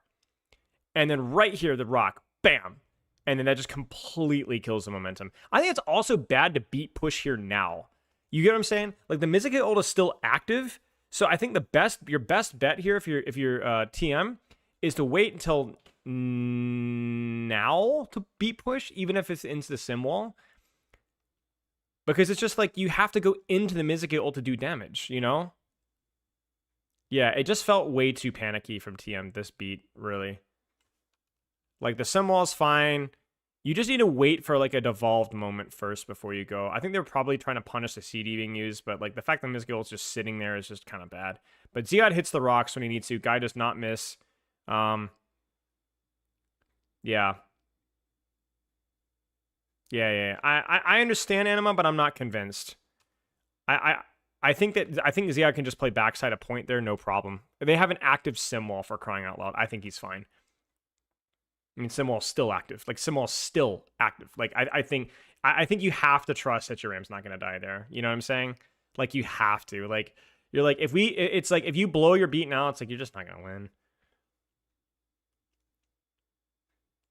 Yeah, it's a good question. Why is TVNT rushing Sigma? I don't know. I mean, maybe the intent was to go for Alpha E there, but it's also, like, really hard. Like, these are, like, really high match nerves for sure, but I mean, Geeky ironically out-TM'd TM there at the end, which is like, I mean, how can you expect that? So, Caster Curse 3 times over, I guess, today. I thought TM had it after that huge fumble from Geeky, and turns out TM's the one that looked like Pikers. So, the main thing I would say, the only good news I'd say for TM is, like, you were just, I think, almost objectively running the worst comp, like, this entire map up until the, I guess, certainly in defense, like, you're running freaking Ram, Lucio, like, it's 2023, you know what I'm saying? Like, this is the new kids on the block. We've got Mizuki, you know, we've got freaking buff Sigma. Like, I'm not saying that the comps were bad. Like, maybe they can't match them on those heroes, but, like, if you're DK, that is 100% where you feel like you have an advantage compositionally. And the only reason that map was as close as it was because I think DK crapped the bed in the attack. So. And the Bastion, which means that TM will be rolling that one out. I mean, Quartz has been rocking their world, frankly, from this Bastion in the sky. Yeah, no, I agree, Anima. I understand the Ram Lucio from a synergy perspective and a hero strength, but, like, on that map, Sig Mizuki, if you layering her correctly, it just has to be better. Like, it's just so hard to push into Rock, Root, Suzu, Slide. There's just too much. And this Sigma just floats away half the time anyway. It's better right now. Right, it's better right now, balance-wise. It's just better. Ram isn't good enough. I mean, it's just not good enough. Why would Geeky ban Sigma? Did they ban Sigma? Probably because they want to run Malga here, and maybe Sigma's like the best Malga answer. Like, what probably is going to happen here, my guess is that maybe Geeky wants to run some of that chaos composition that we saw in Oasis. Maybe some Vendetta or there's some cooking with Xion or Malga or something like that. I'm not really sure.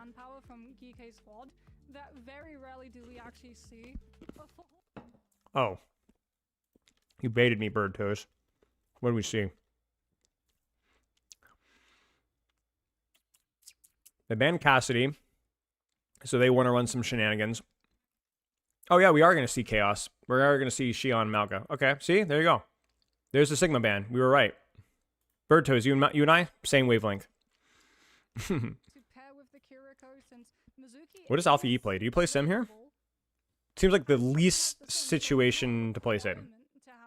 Least important. Like, you have absolutely nobody that you're TPing besides yourself. Yeah, never second guess yourself, Bertos. What do you play here, guys? Do you play Vendetta? You play Tracer? Tracer wouldn't be terrible here. Map's really good for it. You'd be so Chad as Alfie just rolls out in Sombra. Just roll out in Sombra. Alpha Chad mood, right?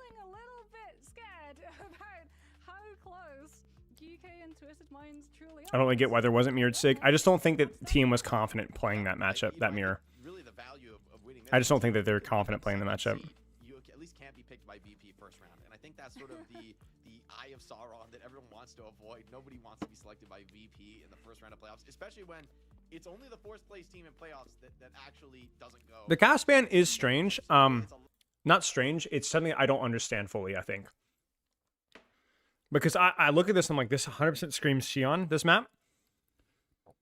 So maybe they're scared of like sim cast again, like with what was on King's Row. That has to be why you ban the cast, is you want to. But I don't think like you're really. I don't know. Maybe they're scared of Sigma, cast, Symmetra. Yeah, that has to be the case. Is that like. Let's look at what TM is running here. TM wants to run this. They don't want to play into Sigma, Mizuki, Kiriko, Symmetra, Cassidy. That's going to like take angles and poke out the Cat Bastion and whatever else. They want to run their Cat Bastion nonsense. They think they're confident in it. Geek is like, well, we didn't want to run that anyway. We wanted to match you on your Malga and just run what we ran in Oasis. So this could be fun. On TVNT and simple, like Reaper, okay. Trying to keep this Malga alive. It's good for the map, good for the matchup. I'm just not convinced that the hero's that strong, so we'll see. I think Geeke's comp has... I don't know. I like both of these. I think Geeke's comp is 100% playing the map better, but I don't know how... Like, there's just... Yubi's such a liability right now. Such a liability right now. This matchup looks very hard for Sim. I do not see how Sim plays this one. Yeah, exactly what Jake just said. This feels like every single angle on the map, and everything can just run on top of your head and go poo-poo, you know?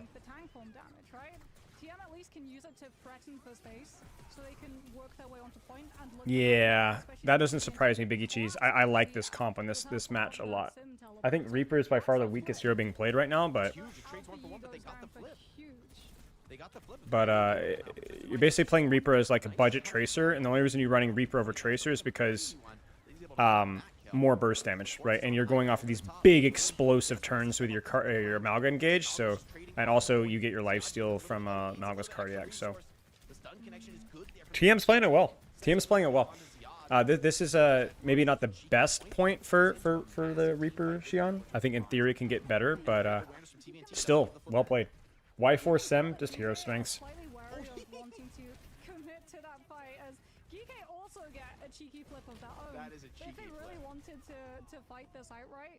Is this map open enough for Cat Bastion? It's okay. It's enough. But yeah, I agree. On paper, I think I favor the Geek comp, excuse me, slightly more. All other factors being equal. Yeah, the flip was insane. That was just straight up 30% more charge for free. Like, this should not be last fight territory necessarily. Early cage fight, Kitsune. They need to mirror the Kitsune, and they mirror the beat on top of it. Oh, Kitsune is just... They Kitsune too late, DK. They Kitsune way too late. They just go for it, dude. Go for it, Lebda. Rip it. Oh, it's too late. Frick off. The Kitsune was way too late from Finn. So, cage fight is not a viable response to Kitsune Rush. You just get melted in it, and so Finn responds, but Ziad's already basically dead. And then they have to layer the beat on top. That was just really bad team play from Geek in terms of timing. Twist of Minds doesn't make those mistakes as often. The whole team just crumbled, and that was all ults outside of Death Blossom. That's the only thing that you have to work with. TM can just Suzu the connection of that. I mean, Death Blossom's still fine with how more mobile things are. Angled from Reaper here. Again, just the amount of burst damage here is really nice. So, surprised Alfie is even peeking that, frankly. I hate when Reapers do that. Just chill, man. Oh no, pre-fight from Lebda. Oh man, that's such a... Yeah, I know, Anima, right? Like, this has to be the point where you're popping off. Finn gets 2 trades, but like, come on, Geek. Like, and they're gonna go Bastion? What? They're gonna mirror Cat Bastion. Oh, that's not a good sign, boys. That's not a good sign at all. That is not a good sign at all. Your comp had potential. This is just execution diff right here. Twist Mind's just too good.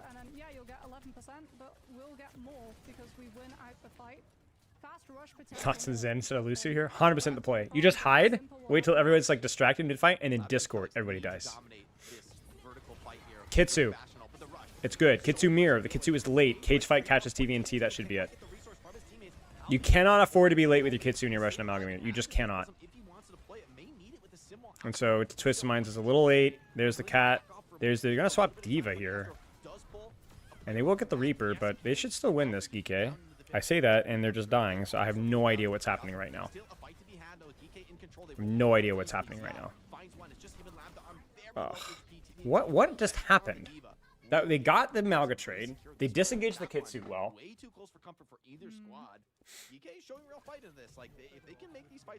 How did they lose that, man? What are we doing? I feel like we have no idea what we're supposed to be doing right now.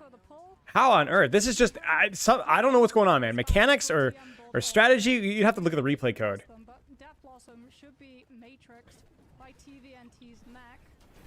They lost a lot of space kiting the ultimate for sure, but... Oh, my... Dookie.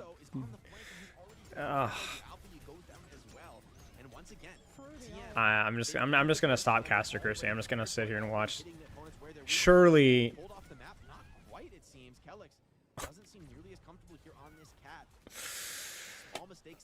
This is a train car accident in slow motion, man.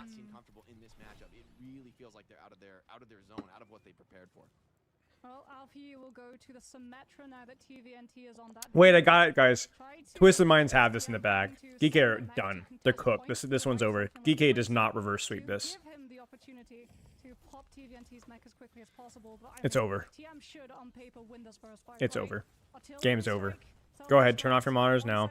Actually, don't. No. Sorry. Give me your ad revenue. Yeah, it's over. Geek is just gonna lose this fight.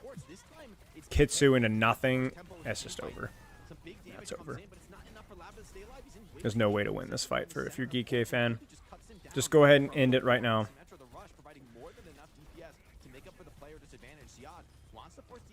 The Diva swap is because of the Cat Bastion mirror now that we have.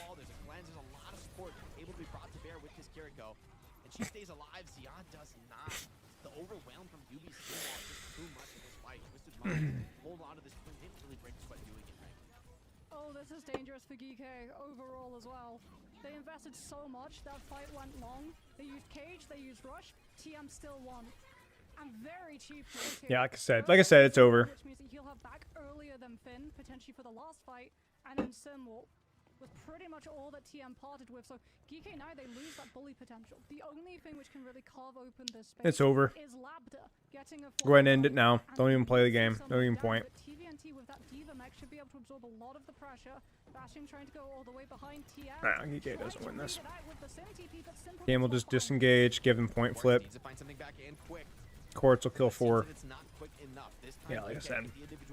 The hero the team needs, bringing down Simple. I mean, shut down the opposing Kiriko like that. It is the dream pickoff, right? It's the most impactful one you can find. A rarity for somebody like Simple. I mean, I almost don't get your hopes up.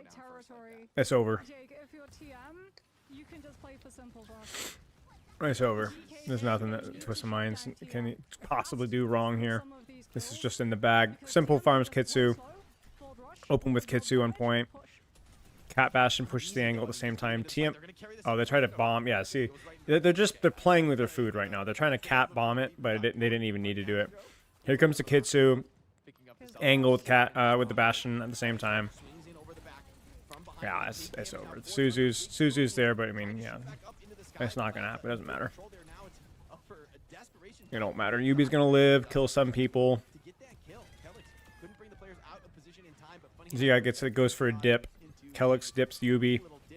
TVNT might get demech. Doesn't matter. Guy moves disgusting. Kitsu comes in. Definitely too late. Alright, they're going to Bastion on top. Just insult injury. Cat dies. Kelix dies to air. Flip basically over. Ziad won't even build cage fight. Zero chance. Zero chance this man builds cage fight and kills anybody. Semwall, yeah, he's frick. He's not going to even build it. What did I tell you? GG's.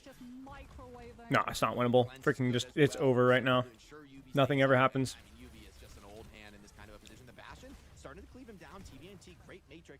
this sim alive and fighting, and that was the last best gas for GK Esports. They're staggering back into the point one by one, but the support is just too Frick off. Yeah, team just completely dumpsters them team fight wise. Like that last map was like, it felt like GK's gas right now. Really. I think the compositions, like up until the end, like forcing the mirror there at the end just showcases like the complete lack of confidence that those guys had in their strategies. The Xion Reaper stuff, the Malga stuff, I think it was okay. It had potential there. They just totally lost confidence in it completely and just gave up. And then they got smoked. So GK made a good match of it though. Like I mean, I think they did a good job. They had a lot of really nice matches, nice maps. Excuse me. The clutch on Circuit Royale was, especially given how like heartbreaking aspects of that map were, like that was genuinely impressive. But you know, you can't get stuck in a situation where you're mirroring TM on the composition that they chose. Like they're the ones that were running Cat Bash, and they're the ones forcing Sim on a situation that's not even like super optimal for Sim, and you somehow end up in a mirror. Like it's over. Like you needed to trust your system. You needed to trust your process. They completely panicked and just threw it in the trash. So, but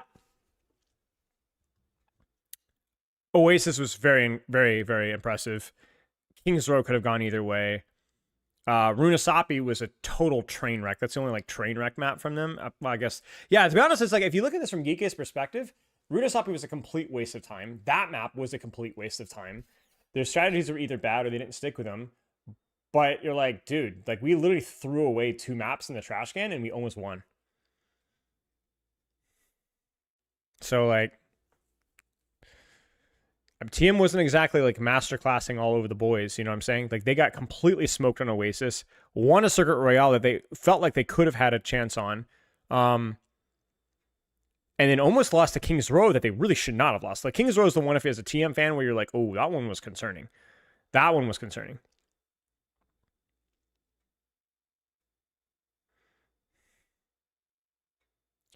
Once the court sets to the bomb perk, but insane to me, they just talked about the mirror sim. I have nothing in mind with you. Well, you know, Anima, I don't even know if like the bomb perk is that much of a debuff anymore. I've seen people like actually getting value out of it in the Cat Bash and mirrors. I don't know how you feel about it. It's just more conjecture on my end, but yeah, it's so strange to me that like all of these like strategies and you just immediately fold at the first sign of resistance almost, you know? Like, you just have to understand this, like, the idea is there, you know? It's like, yeah, okay, we lost this fight right here, but this is such an abominable fight, Press, and you were down your Xion before the fight even started. You know what I'm saying? It's like, why is that the moment that forces you to full swap? I don't know. Playing not to lose, you know? Yeah. So well played by TM there at the end. Those guys have ice in their veins, I swear. Reaper nerfed too hard? Yeah. I guess, but TM finds a way, you know? Finds a way. TM was trash, and now look at the standings. You know? Who knows? It's crazy to me.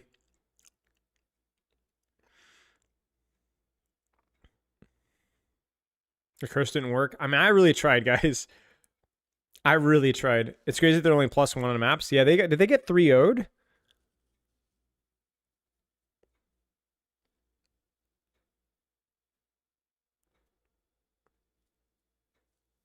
Vendetta can be challenging versus Cat Bastion on a good Cat Bastion map, to be fair. I don't think Vendetta is like a reasonable answer there on that map. But yeah. Yeah, VP is Giga Chad, but I never like, I know it's a different VP, but VP, like, we'll have to wait and see how VP does in playoffs. Let's put it that way. They've chronically had problems with, okay, let's see what UB has to say. That you guys played today is fitting into it all. First of all, I want to say hi for my friends, Willie and Emo and Brain. Second thing about today, last week we have really bad week. I mean, we're losing every scrim. It's like we have no practice. It's like everything is bad. So my team just asked me to play the game. So I told them, and at least for me, when I play, I don't like to copy Koreans, because if you copy Koreans, you're not going to win against them. So we just make our own play style. Depends. I mean, if it's like if you have good heroes, we're gonna play it. It doesn't matter the composition we play, it's just about the play style.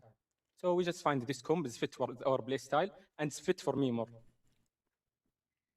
Yeah, you guys look really comfortable. I mean, I don't think anyone has played the Cat Bastion with simultaneously the Sim and the Manga, and feels like a style that is really, exactly as you said, suited to your strengths, suited to your own hero play set on the cast. It's something that only you guys could play. I'm curious, going into this match, did you think that was going to be really a key strat? Or what, I mean, I guess really, what was the preparation like when you guys have a really rough week? I mean, we're so used to TM. Frankly, you guys just win everything for so long. What is it like to have that moment of pressure where, oh, things are actually not looking so good for us as a team? How do you kind of come in and change that? I mean, we start screaming like other people, like Kobe Koreans playing Sigma, Mizuki, Kiriko Sim, and we almost like the scrims is close, but I don't like it. I know the feeling that we're not gonna win. So I told my team, even if we're better heroes in this heroes like Sigma, Sim, sometimes we need to be humble and just accept the fact we are not good anymore and work hard for the future. So we just find a way to win with the new heroes. Maybe in the future we're gonna add new heroes, so maybe we can improve a little. I'm interested to hear your take on the ban process on Runa Sapi, because did you come in with a plan wanting to run the Ana, or was that something cooked up on the spot when you saw the Kiriko ban? I mean, we have a symbol from our team. He's Korean. He's really good with Ana. So every time enemy team banning Kiriko, we just win. This guy is really good in Ana. That's fair. Thank you so much, Yubi, for sharing your thoughts. Congratulations on unlocking that playoff spot, and we can't wait to see what you guys have in store for us in the next few weeks. Thank you, thank you. Thank you so much. It's always great to hear from Yubi, an absolute beast on the server and such a humble and a kind person outside as well. Great to hear their thoughts there as well, right? And I do like that they just want to, they acknowledge that they're just not cut out for what is currently considered meta, and they will find their own spin, they will find their own take, they will find their comfort zone in order to make it work, and today really showcased that. I think, yeah, like NA has that mentality too, right? You'll see in the upcoming matches, NA do their own Good match. Best match of the series, man. If we're gonna catch any match, I'm glad we caught that one. This stage as a whole. I mean, Yubi said something to me that Such a humble and kind person. Yubi? The ability to accept, what he said was, quote, that we're bad, and we need to work hard for the future. I actually think that's an amazing thing to hear from TM, because really the biggest danger when you're a team with the recent, international success of Twisted Minds is to think we're too good for this, we can't lose anything. When we lose, something's wrong, like why, and just to be like, hey, maybe we're not good right now, maybe we just need to get better. That's the kind of simplistic approach that it's almost like the result. Is there anything I wanted to go back and watch? How did Virtus Pro look? I mean, it's probably a dumb question, right? Maybe we can look at like second map, maybe. Oh, that's right. We were flaming them for that. Let's go back and watch a little bit of this. This looks saucy.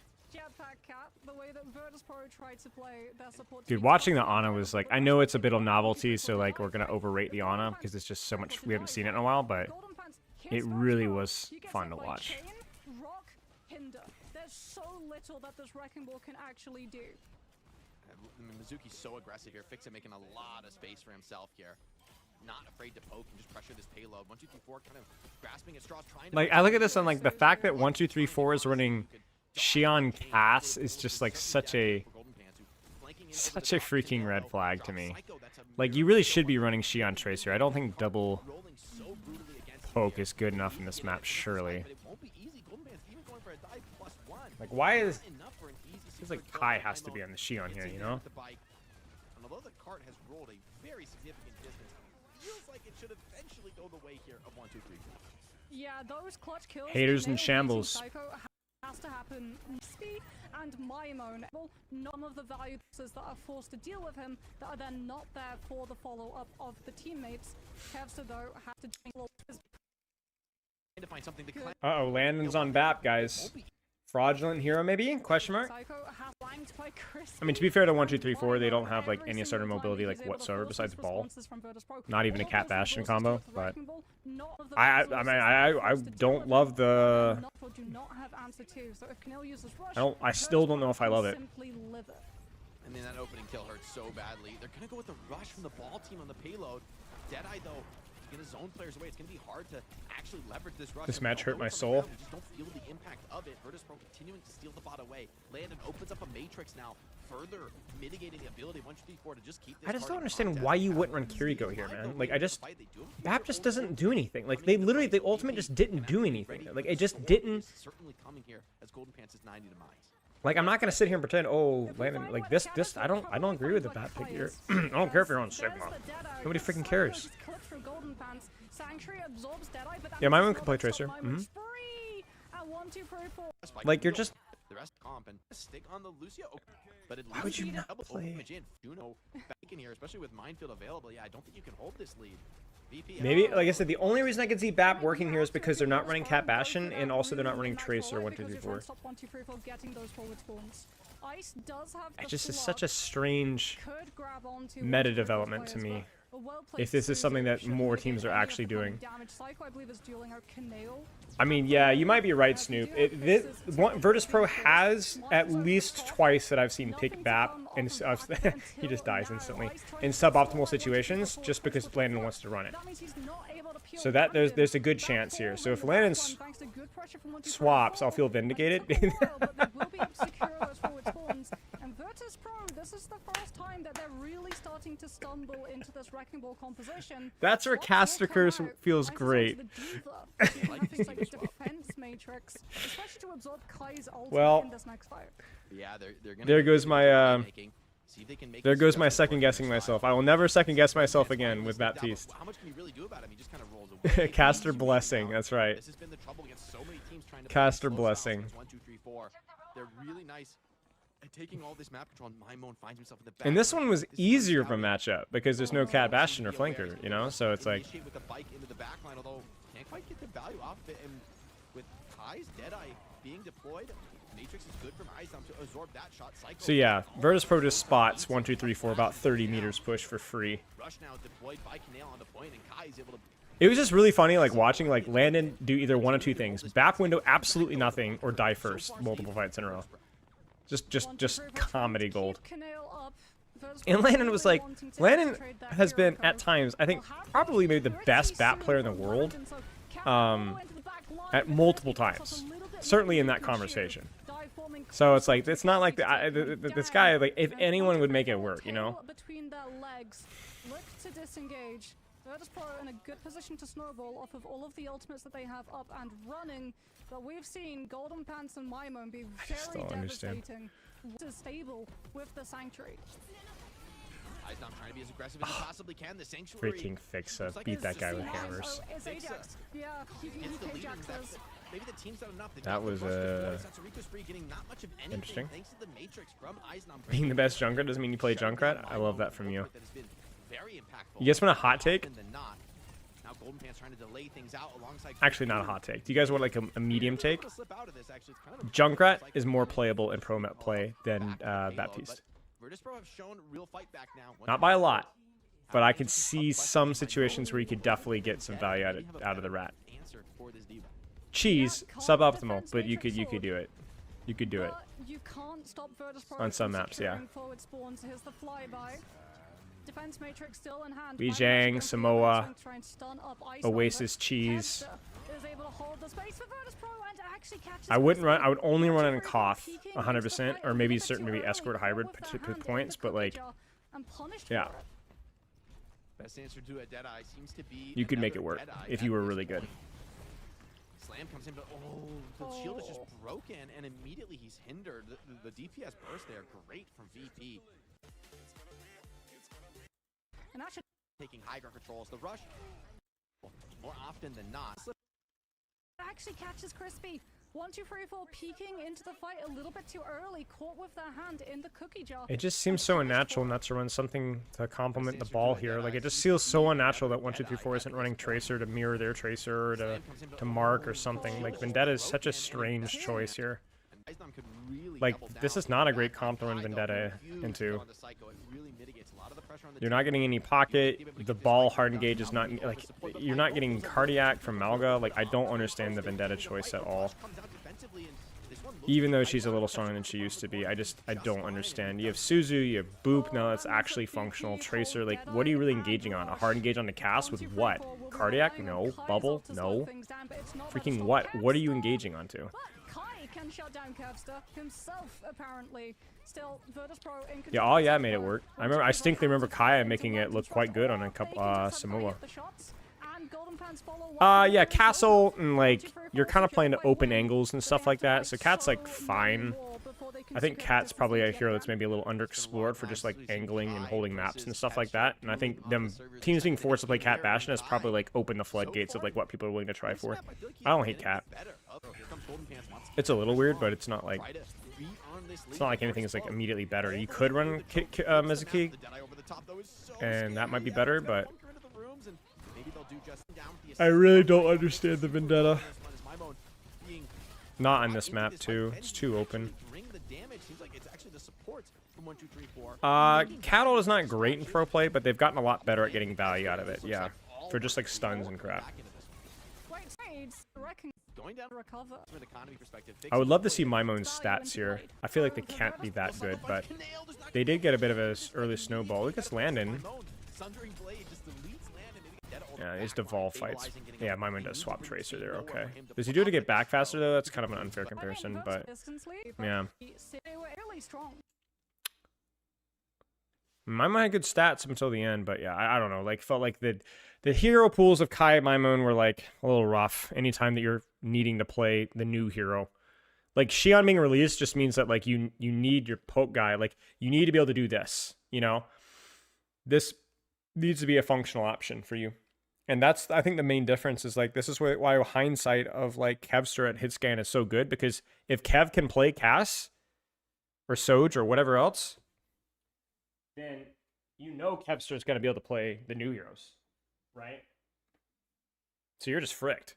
Like, you're screwed. Because Psycho is also very flexible. You just have no weaknesses at this point. Now, I really don't know about Sojourn yet. Like, maybe Cassie's a lot simpler than Sojourn, I think. I don't think so it could, in theory, if you just have the raw aim for it, it's not that hard. But there's an anti-Xion option certificate. I mean, I don't think Xion's really dictating the pro meta right now that much. She's definitely a contributing factor, but like she's not like so overtuned right now that we're seeing her on like every single map in every single situation. But we'll see.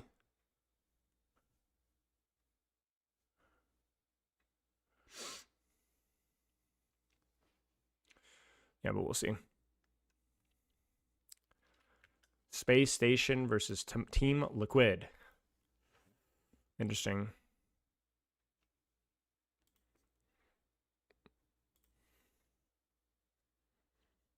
I'm gonna peace, I think, guys. This next match will start too late, and I've got pugs here, so I think I'm probably gonna head out. I'm gonna toss that raid over to Cager. Top 2 of the region? Okay. But yeah, Cager's doing more OWCS speccing, and so if you guys want to keep watching, you guys could just keep watching him. So, alright. GG's. I'll see you guys later. I'll be back on Tuesday. Loves and kisses. I'll see you guys later. Loves and kisses. Loves and kisses. Tells Cager I said hi. Alright, y'all. Goodbye. Goodbye, YouTube as well. Spiral out.